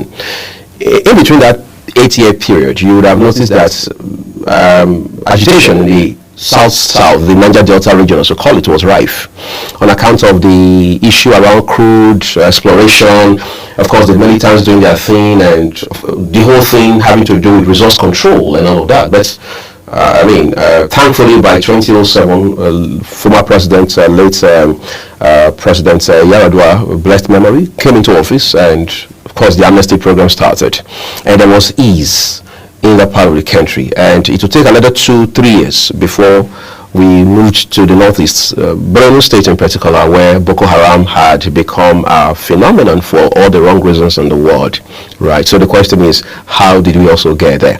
Now, let's fast forward to the last 2-3 years. What do you have? Is the Northwest, for example, where you continue to hear bandits. At the point, the conversation was even about, should they be designated as bandits or terrorists? So we're busy over nomenclature instead of asking how many more lives do we need to lose before we sit up and roll up our sleeves to get to work in terms of fighting off all these elements of criminality. Now, to answer your question as to whether this government is doing enough or not will be a bit tricky, or if you like technical. What's the reason for that? For the everyday Nigerian, until he or she can go to bed with both eyes closed, government is not doing anything at all, let alone enough. But would that be fair to the government? I'm not so sure, because I mean, you are a journalist. You should have a hang of how much the last 10 to 15 years we have plowed into insecurity. I mean, fighting off insecurity by way of our budgeting, for the military, for defense, and what have you. So the question is, has that made much difference? Let's not say any difference. Has that made more difference? Has there been any day, the last 1 decade in particular, you pick up the paper, you watch the news, you listen to the news, and you don't hear about bombing somewhere, about kidnap somewhere, about some unknown gunmen somewhere, and all of that? So how do we answer the question of whether the government is doing enough or not? At this point, that would be more like a debate, but I think the approach should be, what exactly are the roots, or what some persons will call the root causes of insecurity in the first instance? Now, you made an allusion to the Senate a while ago. Now, let's be very clear for the benefit of our viewers this morning, right? It was a senator from Edo State, former governor of Edo State as well, Adams Oshiomhole, who said that it is retired generals who are behind illegal mining. Now, you need to watch that entire clip to understand what the context is. The question should be, ordinarily for somebody who didn't see that video or understand the imports of the remark by Senator Oshiomhole, would be, what is the correlation between illegal mining and generals being behind it on the one hand, and the banditry or insecurity we're talking about in the northwest on the other hand. Now, if you follow the history very keenly, you understand that there's a direct fusion beyond correlation between illegal mining in certain parts of the country, particularly, as is very obvious when you look at the news, in the northwest of the country, and the level of banditry we have come to find. I mean, I brought in a mining expert here on 2 occasions, and he has talked about all of these issues. All right. Now, what's the point? The point here is we can't run away from the fact that we have powerful people who are behind this phenomena, whether it's illegal mining or banditry in whatever part of the country. I mean, if you don't take my word for it, you probably want to go back and listen to the Honorable Minister of Solid Mineral Resources, Dr. Dele Alake, when he stood in front of distinguished senators, one of the committees, and he told them, look, powerful Nigerians. Now, this is not Senator Oshomole saying retired generals. This is a minister saying powerful Nigerians, those were his exact words, are behind illegal mining. So that raises a preponderance of questions, one of them being, who are these powerful Nigerians? Do the defense, military, and whatever other kind of leadership understand who these people are? Do they know who they are? Are they in the shadows? Are they off our radar? Are they so slick that we can't nip them? These are the questions. We're talking about whether or not government is doing enough now. All right. You and I know it's a no-brainer to figure out that Dr. Dele Alake works for the government, or Oshomole, quote unquote, works for the government. At least the people we say are the government. So, quite frankly, the point is now whether or not we are bringing sincerity or purpose to the fight against insecurity. Just to wrap it up quickly, I was listening to a lady, a colleague from a sister station just a while ago, and she was talking about how that even when government is sincere about what they're doing, even when government means well for citizens, just for the singular fact that over time government has successfully, sadly so, established itself as an entity not to be trusted, people will always be skeptical. People will always feel, well, we can't be sure, and they will be double guessing what exactly the motivation of government is. So it's not just going to be a matter of answering the question of whether or not government is doing enough. It's going to be a question of,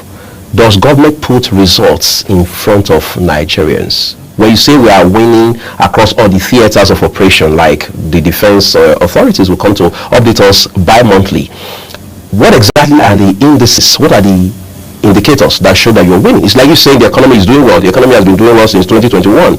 Can we see a graph? Can we see clear indicators of how the economy is doing well? Has the life of the man who lives in Gwagwalada moved a bit further in the last 3-4 years? What has happened to the guy who lives up north? Maybe a Kano State, for example. Has it become better on account of all of these rhetorics and narratives that were said? So the issue of insecurity is pivotal because it has to do directly with the lives of real people who have real problems. All right, it has to do with the life of real people who have these problems. Then let's look at the fact that there's always a finger pointing, finger pointing. You hear, like Oshomole spoke over the weekend, you talked about another person, and that's just the ones that we know. Before now, there have been statements like, all right, let there be a negotiation between the federal government and these bandits. Yet, these bandits are still called unknown gunmen. You understand? And there should be a negotiation. So these are little tricky somehow for me.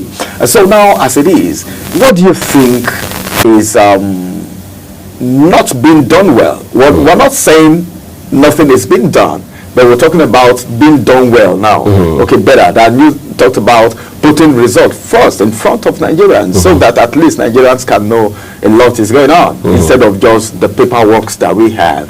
Now, these people that fingers are being pointed at, why has nothing been done, or are there things been done that we don't know? Because Nigerians will want, okay, like they will do to a normal person who steals a phone on the street or who commits a crime, that open disgrace, with handcuff and all of that, being interviewed publicly by media houses to say, why did you do this? What informed this and all of that? Why are we not seeing things like that with these people who are allegedly called sponsors?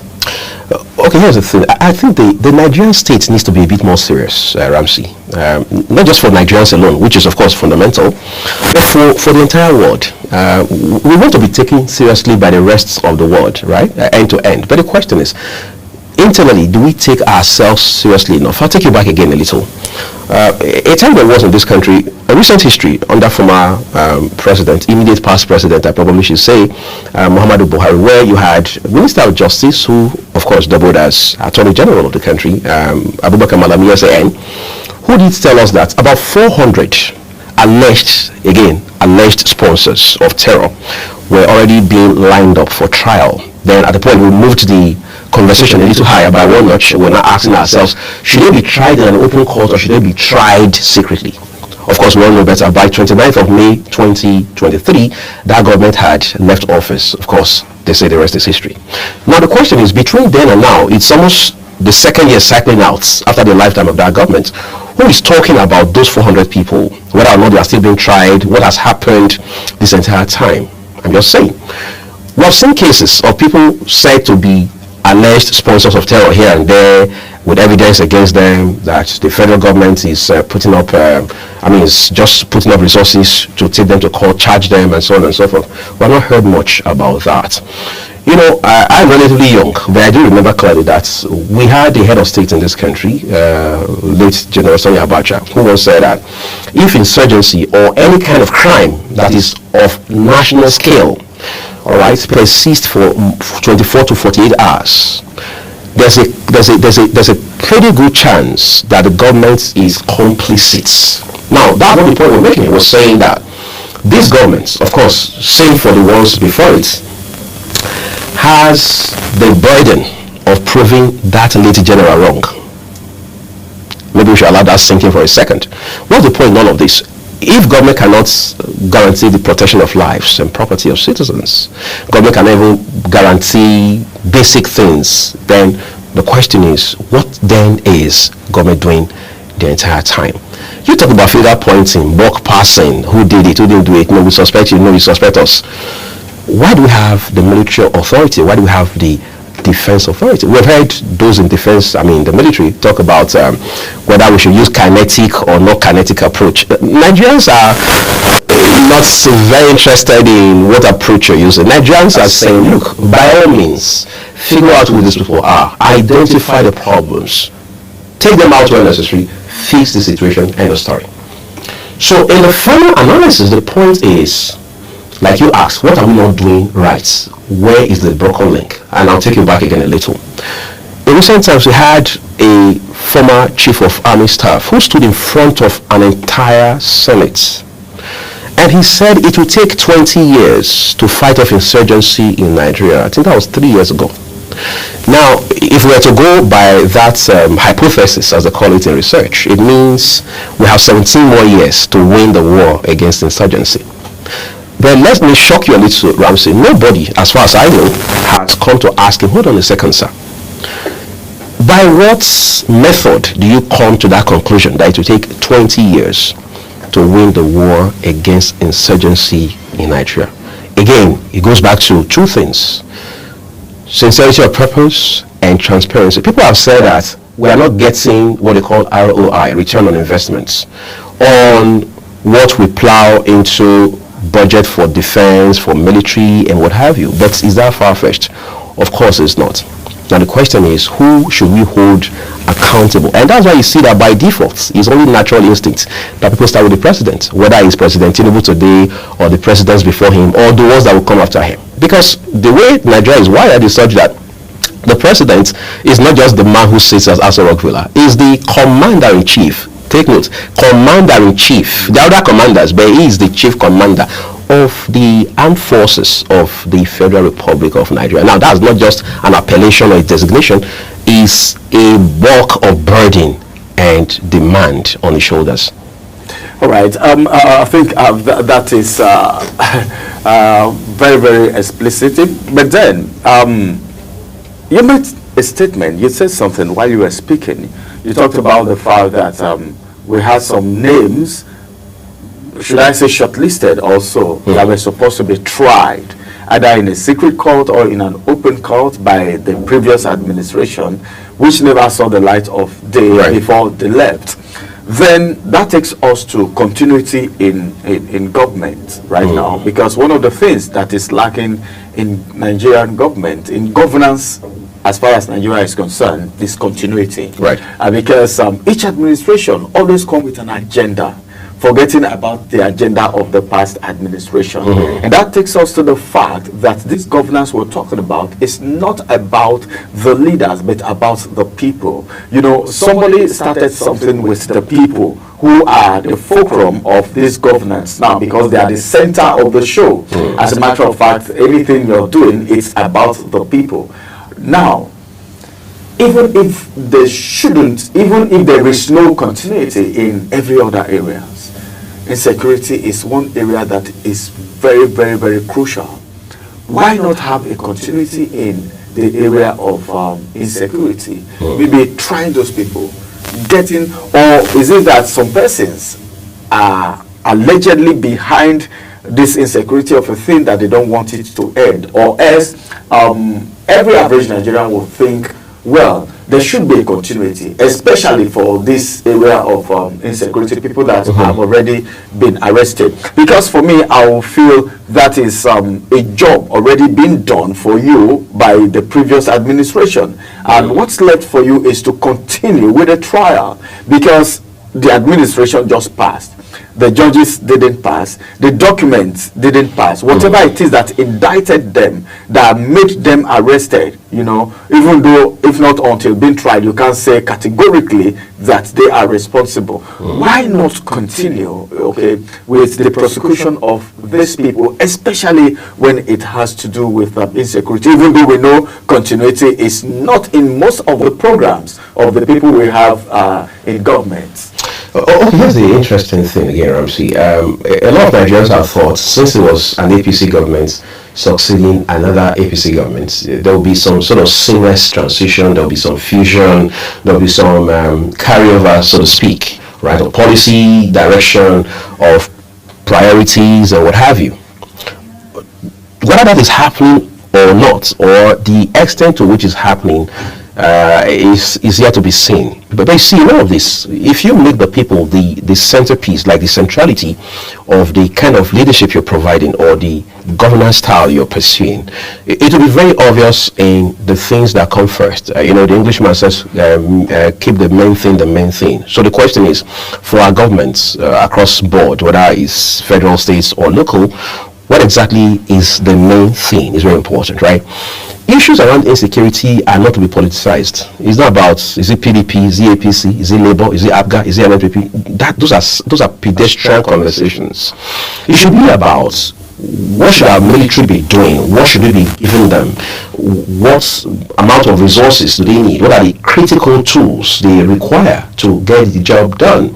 And that's the reason we try as much as possible to remind the service chiefs that they must be political at every point in time. Otherwise, whatever you're doing will be tainted. And once it gets tainted by partisanship, it becomes a problem. And no matter how much of sincerity or honesty you're bringing to whatever you're doing at that leadership level, Nigerians just will have that confidence in you. So long and short of the story is, for this present administration under the leadership of President Bola Tinubu, I am sure Nigerians are saying, look, I mean, these are some deaths too many, whether it's in the southeast today or in the northwest tomorrow or northeast the day that follows.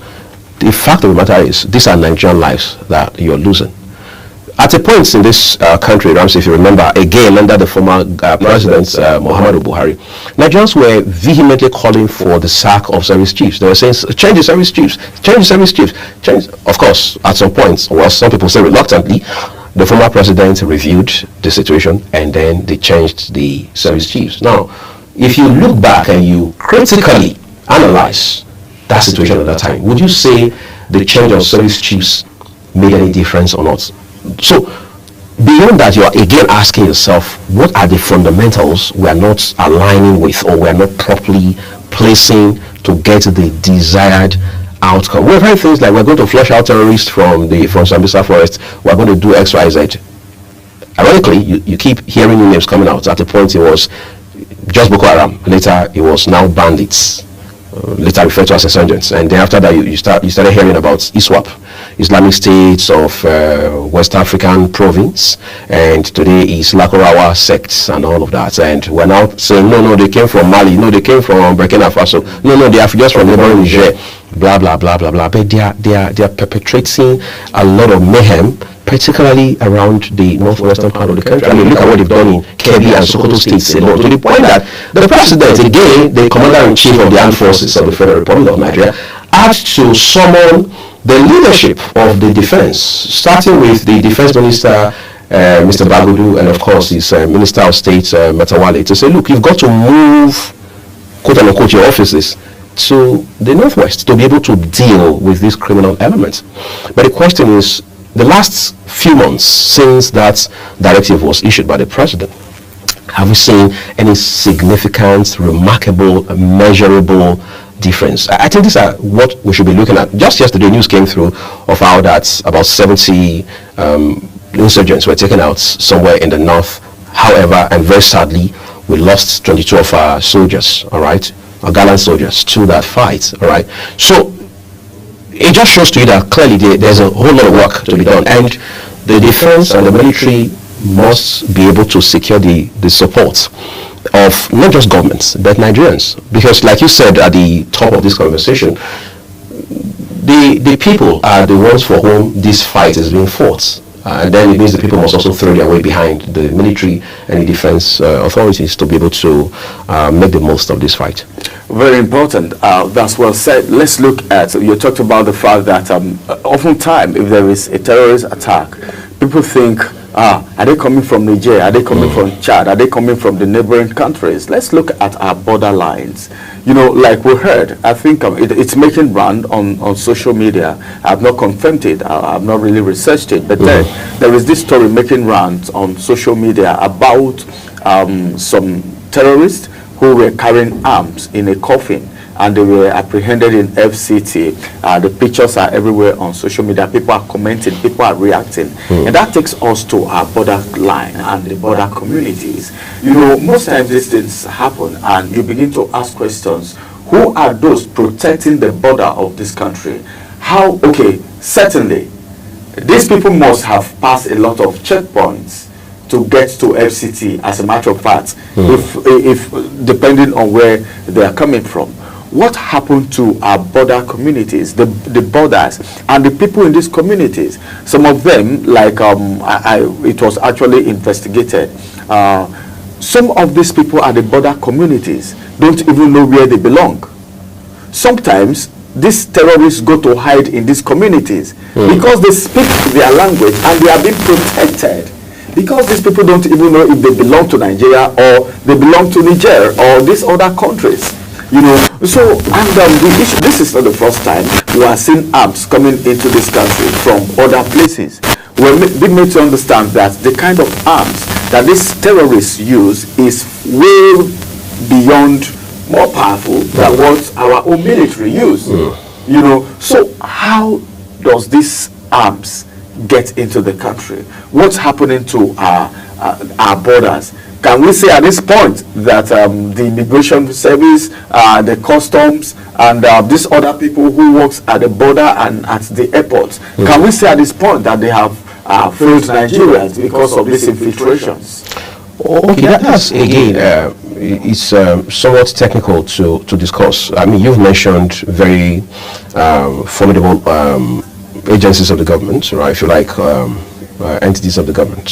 First, there's the Nigeria Immigration Service, and then, of course, there's the Nigeria Customs Service.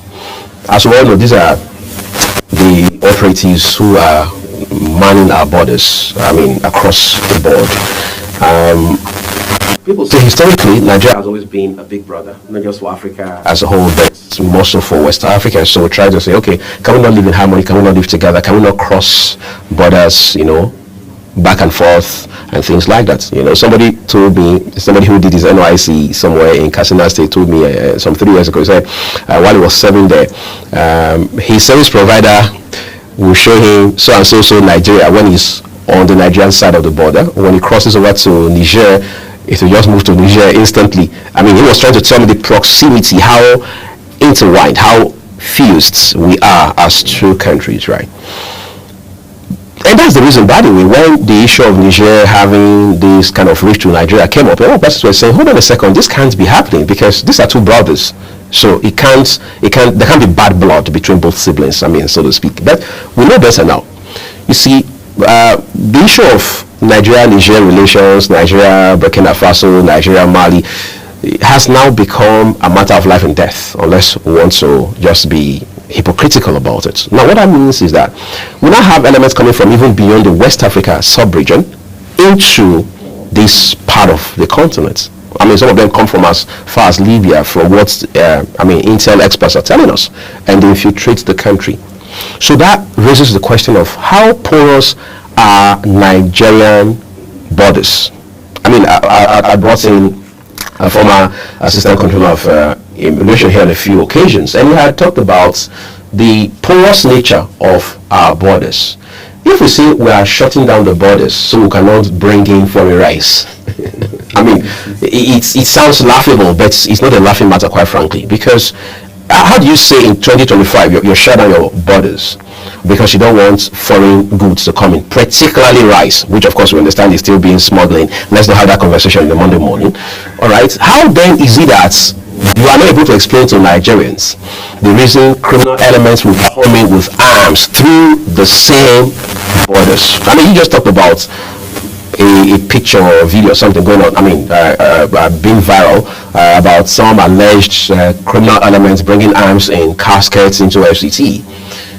Yes, Global Television has not independently verified the authenticity or otherwise of that material, but how about those ones that have been verified and confirmed by even the authorities? Look at Onne Port in River State, for example, what the Navy is telling us, what the customs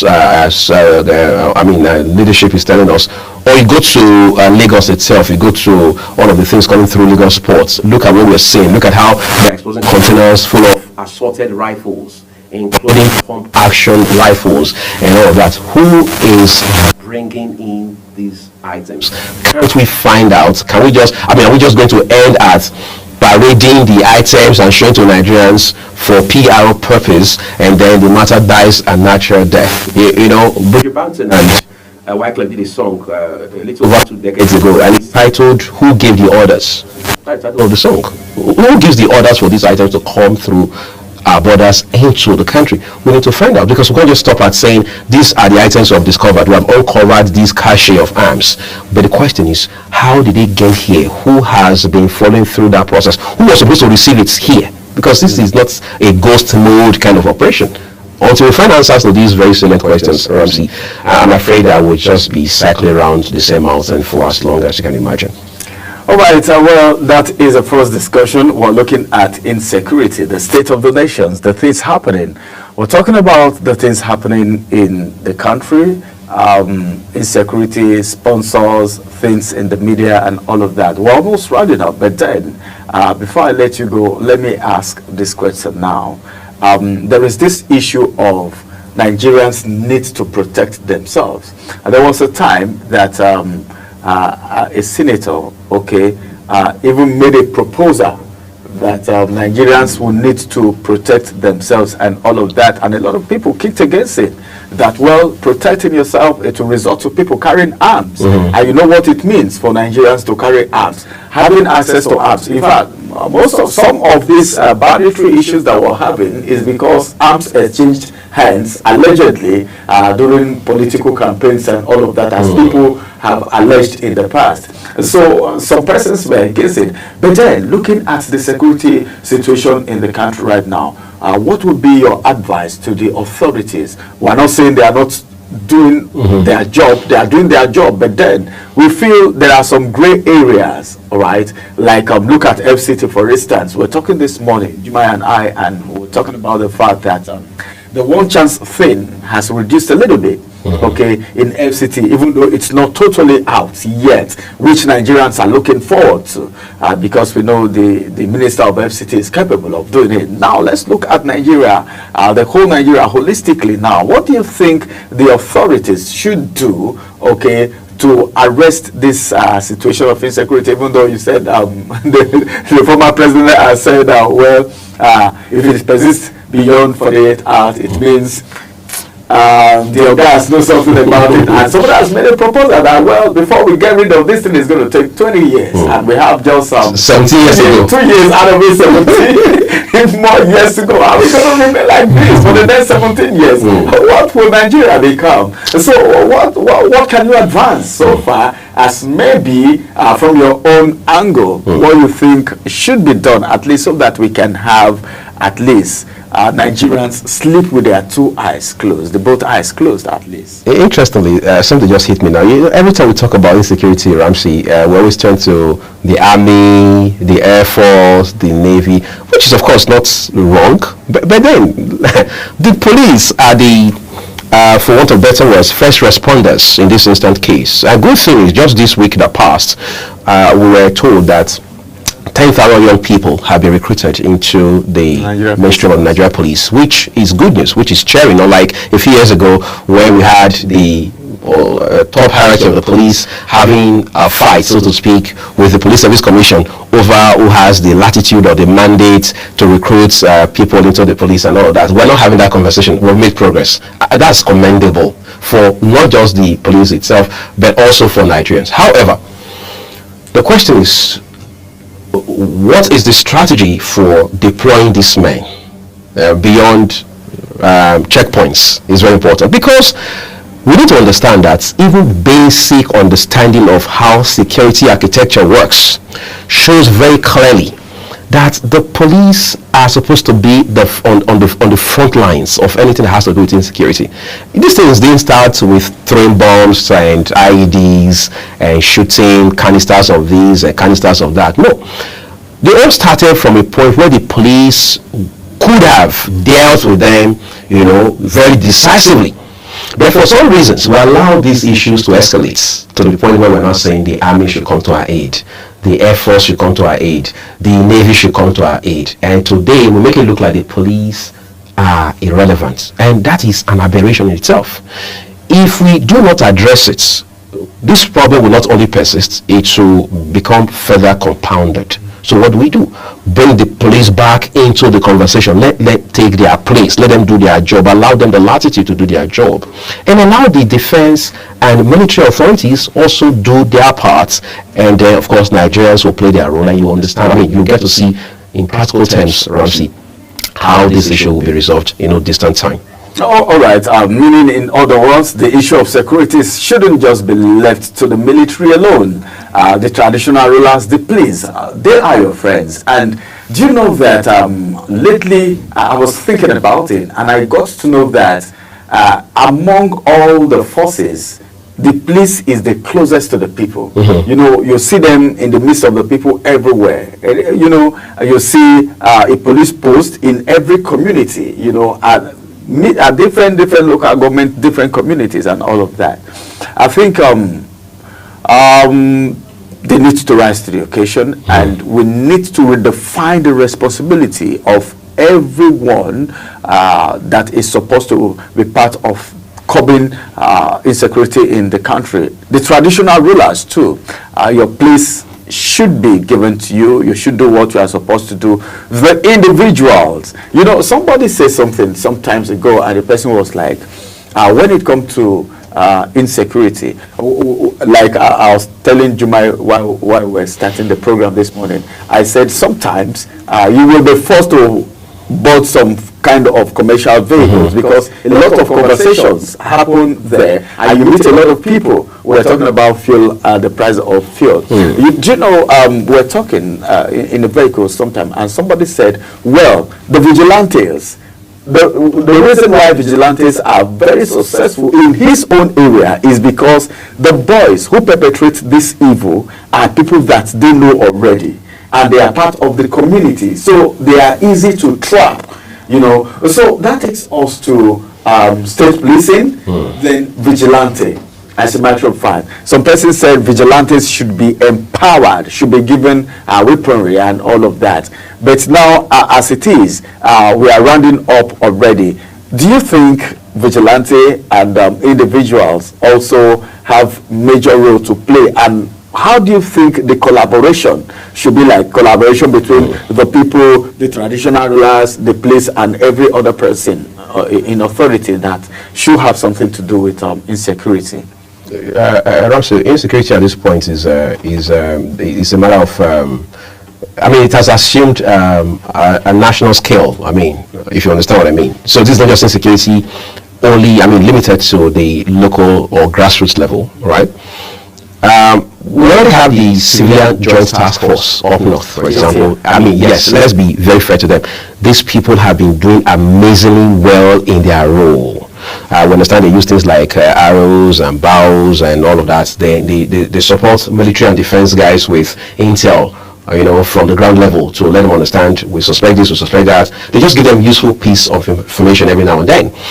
But also know that there has been a conversation of whether or not we should allow state police idea to fly, right? At the level of the National Executive Council, the NEC, of course made up of the governors across the state and chaired by the vice president. They said all the governors, including the FCT minister, should submit their proposal and blah, blah, blah, blah, blah. Just during this week there was, the minister of the FCT came out and said, look, state police should never be a conversation that it shouldn't fly. His reason is simple, that governors will abuse it. Now that's trite to say because it's not the first time we're hearing it. It's cliche now. We have always heard that governors will abuse it. But some persons have also asked, are the governors, past and current, not been abusing even the federal police, that's the Nigeria police? Well, like they say in the debate at primary school level, I leave that question for my opponent to answer. Finally, we must realize that whatever we do, we need everybody to come on board, but we must have structure. And don't forget that we have the ground norm. The Nigerian Constitution, 1999 as amended, it has made provisions for many of these things. However, the Constitution is not cast in concrete. The Constitution did not see certain of these things. It did not envisage, as they say in law, many of the realities we are now grappling with as a country, as a people, and as a government. Therefore, if by virtue of sheer necessity there is need to go back for a review or for an amendment, as we say, by all means, we should go back there. But in all, the goal is simple. Keep every Nigerian safe. End of story. All right, keep Nigerians safe. That is the understanding, and everyone should protect their own territory. As a matter of fact, just like we have the military protecting the territorial integrity of the nation. Thank you very much, Uyi, for in fact, okay, should I say it? Okay, I'll tell him this behind closed doors. I think we've had it better and stronger than how we expected it, and these informations are very vital. This is the level of conversation that you get on Global Morning, and that's going to be the end of the first conversation. Thank you very much for joining me once again. I think I feel like thanking you over and over and over again. Now the second conversation is coming up, and I will have my guests join me as we talk about something very, very important. Have you heard that some skills have been introduced into the basic education curriculum? You get to know what it is in the next conversation. Do stay with us. We'll return after this break.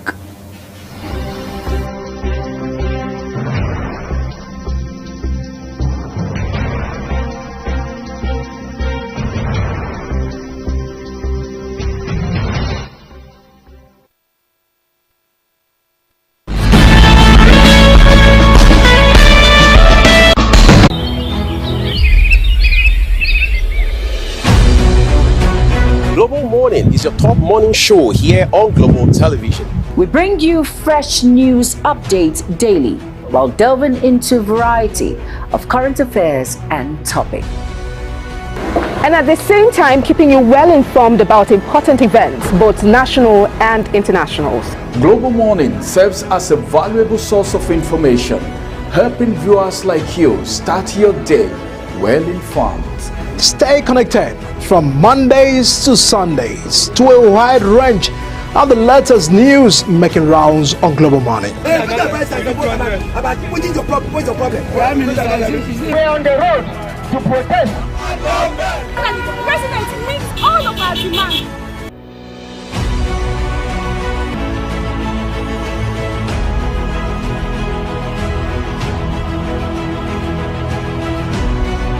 This is Global Morning.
Welcome back. This is the time for the second conversation. Well, we've talked about insecurity in the first conversation, and it was intensive. Now, let's talk about what's happening in the education sector. Before now, a lot of people used to say, I hear it from people when they talk about the fact that if you go to China, someone, even just last week Friday, someone said this phone you guys are using in Nigeria here probably is some secondary school or maybe primary school students in China that produces them some of these apps and all of that. And I said, well, maybe it might not be far from it because of skill acquisition, as a matter of fact.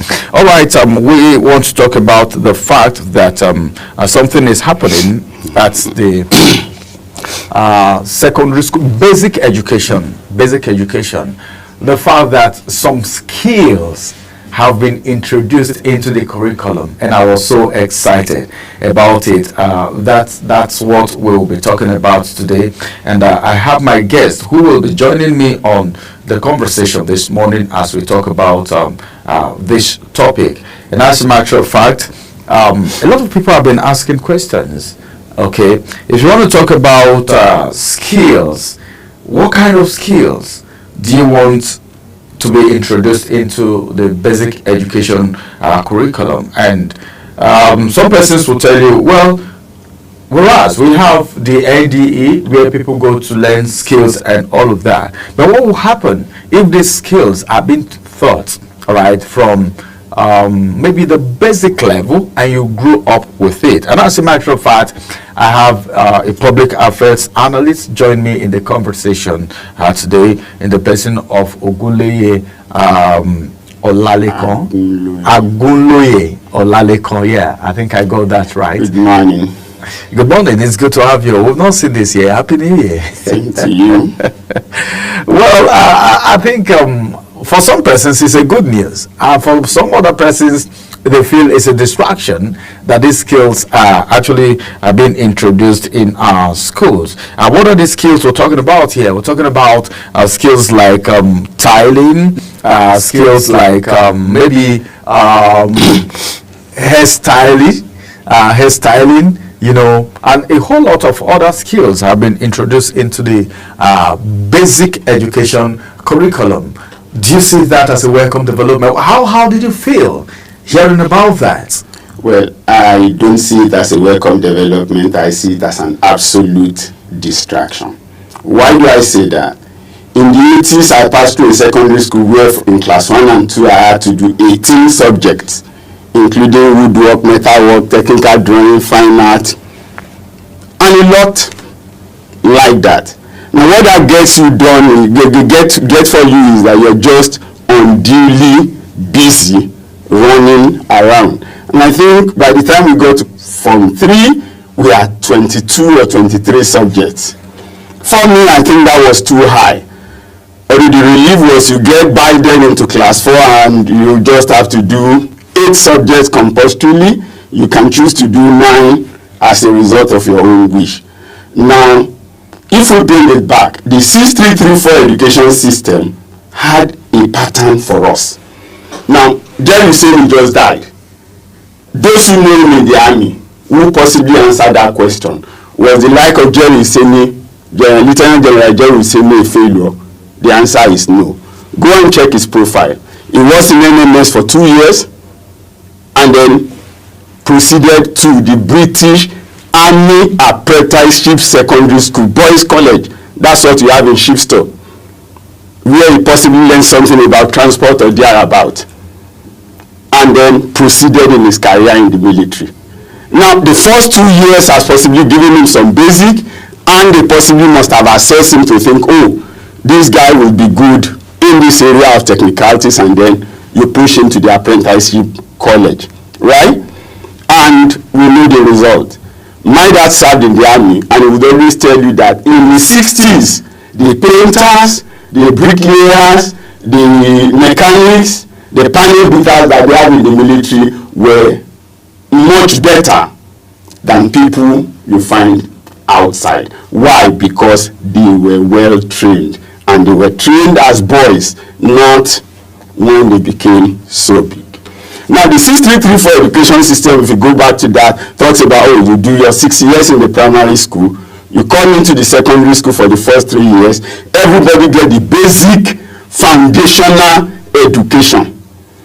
And then at the end of JS3, if it is discovered that you cannot proceed with academic rigors, right, then you can proceed to a vocational or technical institution for another 3 years. And if you so decide, you can now gain admission that is relevant to those things. So what happens to that curriculum? Why are we trying to get everybody become jack of all trade in their junior secondary school? I think that the first 3 years should lay solid foundation for education of these children. And then when they get to senior secondary school, or they go to vocational school, or they go to technical school, all the skills are available. Maybe the child choose 2 or 3. Then you still continue with English and maths. You are taught entrepreneurship at that class. At that class, you learn business management, and then a few other things, leadership skill to run your life. And so if you decide to proceed to the university, you do. If you don't want to continue after secondary school, if you decide to set up, you can do it.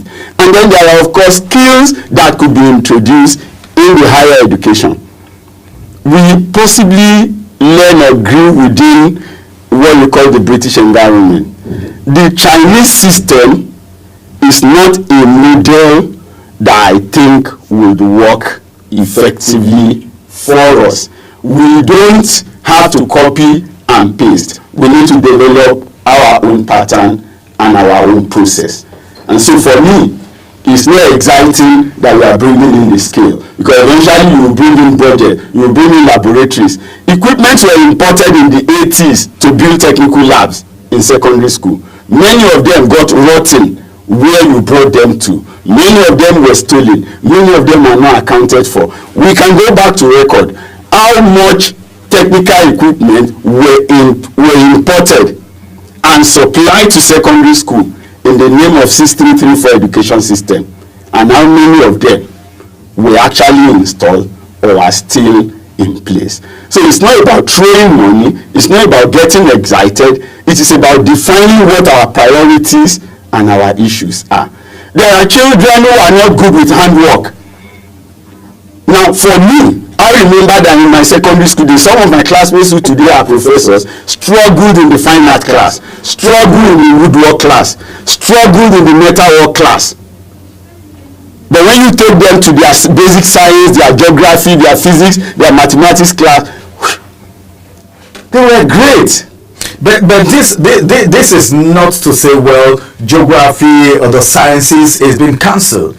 But then I think what the proposal, the federal government has announced the addition of hairstyling, plumbing, GSM repair, makeup, and 12 other new courses, trades, or new subjects, as you may call them, into the basic education curriculum. Like you rightly said, I think what that means for me is what Nigerians may look, the way they may look at it is, all right, like you said, this is from the basic level. Yeah. This is helping the children. Don't you think this is helping the children, the pupils, discover themselves, all right? The students discover themselves, all right? Then you know, okay, this is the area I'm good. So that as you proceed, if it is GSM repairs you want to focus on, you focus on GSM repairs. If it is hairstyling, if it is styling, you just focus on that and you grow with it and you become expert. Like you talked about the fact that instead of doing as much as 23 or 20 subjects, you just concentrate.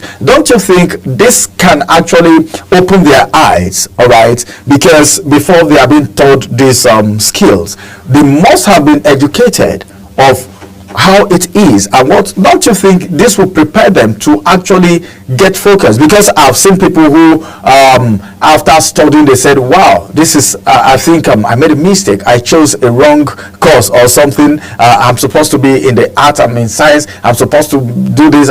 Don't you think this will prepare them for what is ahead, especially in a challenging economy such as this, where employment is a big tax. You don't get employed, but if you're skilled, you can at least navigate your way through the economy. Don't you think? In an environment before, the people were talking and were telling the youth, go and learn this, go and learn that. One of the youth stood up and asked those of them who were directors that if I produce soap today, would you leave your money fresh and buy? That I know how to do it, I can do it. So how many of you wants to put your name down that I should be producing maybe 5 liters for you every week, and we can form a consortium among us as youth and begin to produce? That was the end of that discussion. That was over 8 years ago. So what we're saying in essence is, we don't just need to throw money at things. You can make those things available, maybe within the school environment, or they are going to be more like an industrial or a skill park. It's not going to be compulsory subjects, right? They should be more of extracurricular. In our days, you are going to have people who were in Young Farmers Club. In Young Farmers Club, you do beyond what was in the regular agric syllabus. In the JET Club that came later, that's the Junior Engineer Technicians and Science Club, children who go there also learn skills that were different from what you learn in the basic science class. Today in secondary school, you have robotics club, you have literary and debating society, you have French club. So if those things are also brought at that level, but you are now backing it up maybe with equipment or with environment that can let them see these things that they talk about. So it becomes more like an extracurricular. What I'm saying in essence is in JSS, because once you make it a subject, you want to force every child to go into it. And what you eventually get is the worry of what, like I told you in my days, the worry of what to do with Spero Special in the fine art class is sufficient to make some children. No, fine art is the last subject for the day when we have it. But for the whole day, from when they come in the morning, they cannot concentrate on anything because they are thinking of the harrowing experience that they will get in the fine art class for the day, or in the woodwork class for the day, or in the metalwork class for the day. These are subjects that seems to be out of place with the regular basic science thing. Teach them a lot of metal in science, they would understand. But once they get to the metal lab workshop, a metalwork workshop, the story is different. So what I'm saying in essence is, they are good innovation, they are good ideas, but you don't bring them in, as far as I'm concerned, into the curriculum. There are things students can do, right? And they can learn. The lab can assess them to know if they have learned, but don't bring it into their education, into compulsory, into the curriculum directly. In the British school system today, you say, oh, there are graduates who cannot do this. In Nigeria, there are graduates who cannot do that. In the British universities, they have what they call the skill centers. You can go there and brush up your English language. You can go there and brush up your writing skill. You can go there and brush up your presentation skill. You can go there and brush up your research skill. But they are not courses that you must pass. They are just support system that, okay, you are in the university, you think your presentation skill is weak. Maybe every month they have a 2 or 3 day session, and you will attend the sessions. Maybe at the end of the 2 or 3 classes, you make your own presentation, and then they can measure you when you came to them and post and tell you that, okay, we think you have improved in this area. This is the area where you need improvement. So when you are chanced again, you attend a follow-up class that will help you develop the skill in that area. But we're not, whatever is not a compulsory course, you likely will learn. Either you call it elective. In some schools, when you even call it elective, they are compulsory, because if you don't pass them, you will not graduate. But we are saying the skill center should exist. People should go there because they are interested, and people should learn and make progress. But when you add 9 subjects, for instance, to the foreign, how do you, we talk about people are choosing wrong subjects. How do we get into that? Because the guidance and counseling offices, which have been introduced also as far back as the 80s in most of the secondary school, have not been able to correctly assess the students and help them get to where they should be. So sometimes you just believe if you do well, if you are a very good student, go to science. If you are not doing well, go to art. If you are so low, go to commercial. But I don't think that is the case. You need accountants that are brilliant, you need lawyers that are brilliant, so you need good skill across board. But are the guardians and counselors doing the job that they earn the title for? All right, some persons are looking at this more like a solution to the unemployment problem that we have in the country. Like the analogy you're giving now, I think that's way back, all right? Now we're in a digital age, you know, we are in a digital age, ICT, so many things happening, and of course, studying has been simplified to an extent now because of the technology that we have in place right now. Don't you think like someone going to learn something like CCTV installation, maintenance, and all of that additional to all the orders that we have, you know, we even have garment making, you know, agriculture and all of that. Don't you think if there is a specialization in these areas, it will help in curbing unemployment because everything is already digitalized? We have this other format for a very long time now, and don't you think there is a need for a change? Probably it might not be compulsory, and maybe some of the subjects, because there is a limit to which the brain of every child can take.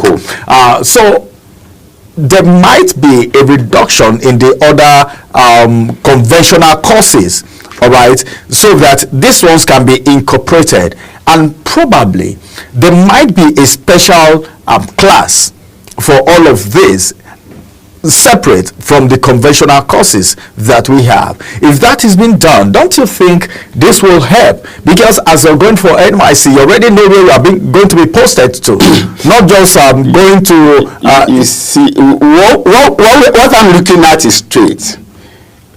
You cannot teach some skills in basic secondary school, class 1 to 3, right, or basic 7 to 9, and expect that will take care of unemployment. The problem with our employment system is huge and is definable, and we can address it. But not at the basic education level. The reason what we are saying at the basic education level is you can give them exposure and so that why do we have excursions in those days? We do go to river basin. Unfortunately, I don't know if the river basin do those things anymore. They show you fishery, they show you their demonstration farms, you see their nursery. So you learn those things in agric, but you see it practical being done in the river basin when you are taking an excursion.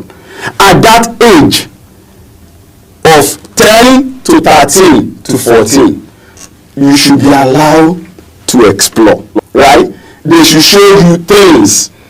But the basic education should not be allowed to suffer, which is what we're talking of. If you ask me, what are the areas? One of the huge things that we don't consider when we talk about unemployment in Nigeria is the fact of language. The average English nation tends to be so arrogant with English that we ignore every other language. We are in OPEC. I think only 3 countries and 2.5 countries in OPEC speak English. 9 do French. About 7 do Arabic. Do we teach Arabic as a language in Nigeria? At least at basic education, that should have come. We are in West Africa. 9 of the 16 countries are French speaking. Do we teach? Do we get serious with ensuring that our children can speak French? Now there are jobs in the West African coast that we could have been taking, because we take a lot of responsibility for West Africa, but we cannot enjoy some of the privileges, especially in the area of work, because we don't speak French, we don't speak Arabic. So if we are talking about honing that skill, today, who are the people going to the Middle East from Nigeria? Mostly drivers, cleaners, and the rest. Very few of our engineers and our lawyers and our skilled professionals can go. Number one limitation why they can't go is language. So for me, it is not teaching them those skills. At that time, the brain is fresh. If he now wants to be a mechanic, let him decide that at SS. Go to the technical school and do automotive. No, you need to be exposed to these things. Hold on for a minute. Yeah. Hold on for a minute. The reason why probably it's coming at a basic level, it's so that you can make sense on time. You know, by the time you see this one, we're talking about practical here. I think this should be basically practicals, because if it is theory, then it's not making any difference from what we have before. But if it is, I think the area I feel we should be concerned is how practical is it going to be, because you give an instance of the art that when it's time for art, the art comes last, but then it makes people not to concentrate because of the rigorous nature of it even earlier in the day. And that is the practical, and that is when you talk about Nigerians, some Nigerians who are not exposed to practical. A lot of people read. We have engineers who graduated from school, but then if you take them to the real world, they can't do engineering jobs because they are not even exposed. Let's not talk about engineering at that pedestrian level. Somebody who is to design is not to carry screwdriver and begin to remove the engine. You say the engine is faulty. He sits down to ask you, what fuel did you use? By the time you say that, you will know that, okay, this is possibly why the fuel is not efficient. He should understand the principle of operation, and based on that, he can do something. But a lot of times, we have confused our system that we don't know the difference between a city and guide graduate, right, an HND holder, and a BSc person. The three of them are a different level of skill in engineering, and if you ask Cohen will explain. But sometimes you want to equate the three, and that's why we also have problem in the labor market. The money should be employed to design. Because you repaired your car and you did very well, and he has ND or HND, you put him head of engineering, right? And then it comes to the point where he needs to do a design thinking, because that was not included in what he was trained to do. That system will not happen. And what he can do easily is to shy away completely from that responsibility because he cannot lead it. You can't give what you don't have. We have polytechnics that are possibly doing courses that have no relevance, right, to technology. You have universities of technology at some point that were running law, right? The practical thing is that if you have specialized this institution and you have caused them to leave the full course of what they should be doing, then there are things that could be managed at that level. At the level of 10 to 13 years old children, allow them to explore. Don't impose, right? You cannot be sent as near them. We grew up in communities. I know how to die because when we are coming back from school in the afternoon, in primary school, you see the woman dying, packing his arches. We don't know the meaning of all these things, but we wash. And later in life, of course, those things were useful for some of us in chemistry. You see him put the palm oil down, making the black soap, put the ashes down. We go, we pass, we wash. People who blend and who produce, ethanol, you see them with their drums and the pipes and everything. But that was practical. They are not teaching us in school. But we are going home and you see them on the way. You can decide to spend 5 minutes and watch. I think it would be better if you are being taught instead of just viewing to know. Take people there for excursion. We ask questions so they tell us what they are doing. Right? If you take children for excursion, you ask questions on their behalf, they answer. So establishing those industries, you are telling me, maybe you are setting up corpus of people who already have some level of education, they can learn these things under 1 month. Set them up in companies and in groups. Those children should be allowed to see them, to know that they exist, but it shouldn't be the subject that they are writing in school. SS should do technical education, and when you go to technical school, you should be able to do your hands-on. So our environment is not exactly what you have in China. We don't, for instance, have 24 hours power supply yet. We don't even have rail on the ground, not to talk about rail in the water and in the sky. So those countries have got into some level before they decide to start doing the things. So I think this idea may not be coming from China, but then looking at our environment and looking at the cry of people as far as unemployment is concerned, and as it has to do with giving these students focus early enough so that they can know who is supposed to go to technical, who is supposed to go to a conventional university or a secondary school. You know, when you know early, when you discover yourself early, like you rightly said, when you discover yourself early by exploring, instead of you just exploring randomly, why not explore within the tech world where the skills are already available to you, where you have different skills that you can watch and see and maybe know 1 or 2 things. This is where you will end if you get these skills. If you have that basic idea, don't you think it will help you as you proceed to secondary school? You're already having focus early enough when the brain is fresh in just 2 minutes. What we're saying is still very straight. It's good to have an experience and idea that they exist. How long did we launch some programs? Do we have teachers? Today we talk about elementary schools. Are there teachers in those schools who are ready to take up the children and handle it? How long will it take us to produce the teachers for these things? Why don't you set up the industries in communities and in environment? They can be cottage. These children should be exposed to know that these things exist, right? And then they can now be able to develop. By the time you make it subject in school, it can even make them weak on the other things that they should learn. So what I'm saying is, if you want to address unemployment, it is not in primary, in early primary and secondary school. And that also has the same effect. You teach him to make dye, right? And then he knows that he can make money.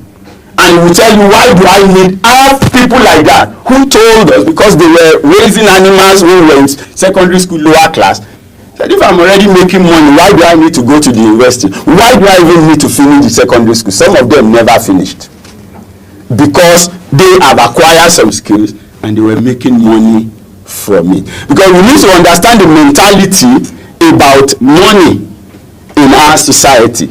We are almost a classless society where it's a function of the money you have that determines what you can get and where you can go. So when we are living from that framework, we need to also be very careful at what stage are you introducing what to the children. But I think that addressing unemployment is not giving the children, like I said, I did 18 subjects class 1 and 2 and did 23 in class 3. And I knew what it was. That it was not good enough. It was tough for you. That it was not good enough. I see some people today, some of the things they try to do to prove themselves, go and check it. Some of them were in that secondary school where I came from. And because the subjects were so diversified, and then you have to pass English and Maths to get promoted, and then chief executive who did not get promoted because he couldn't pass both English and Maths at the time at credit level. But we have 22 subjects in class, 23 subjects. So you will blame him. Because attention was divided. Yeah. All right. Well, that is the conversation today. We're looking at the addition of some other skills and subjects to the basic education curriculum. And of course, my guest has been talking about it, and we've been asking questions. Time is not on our side. Unfortunately, this is where we'll bring the conversation to an end. But it's been established so far that, well, addressing unemployment it's not something that should be joked with, because unemployment has eaten deeply into the fabric of the society. But then, will the introduction of these additional skills into the curriculum be of help to the problem that we have in the country? Thank you very much for coming around. Of course, our viewers out there, it's been a very wonderful time since 7 o'clock until now, and this is where we will bring the program to a close right now, as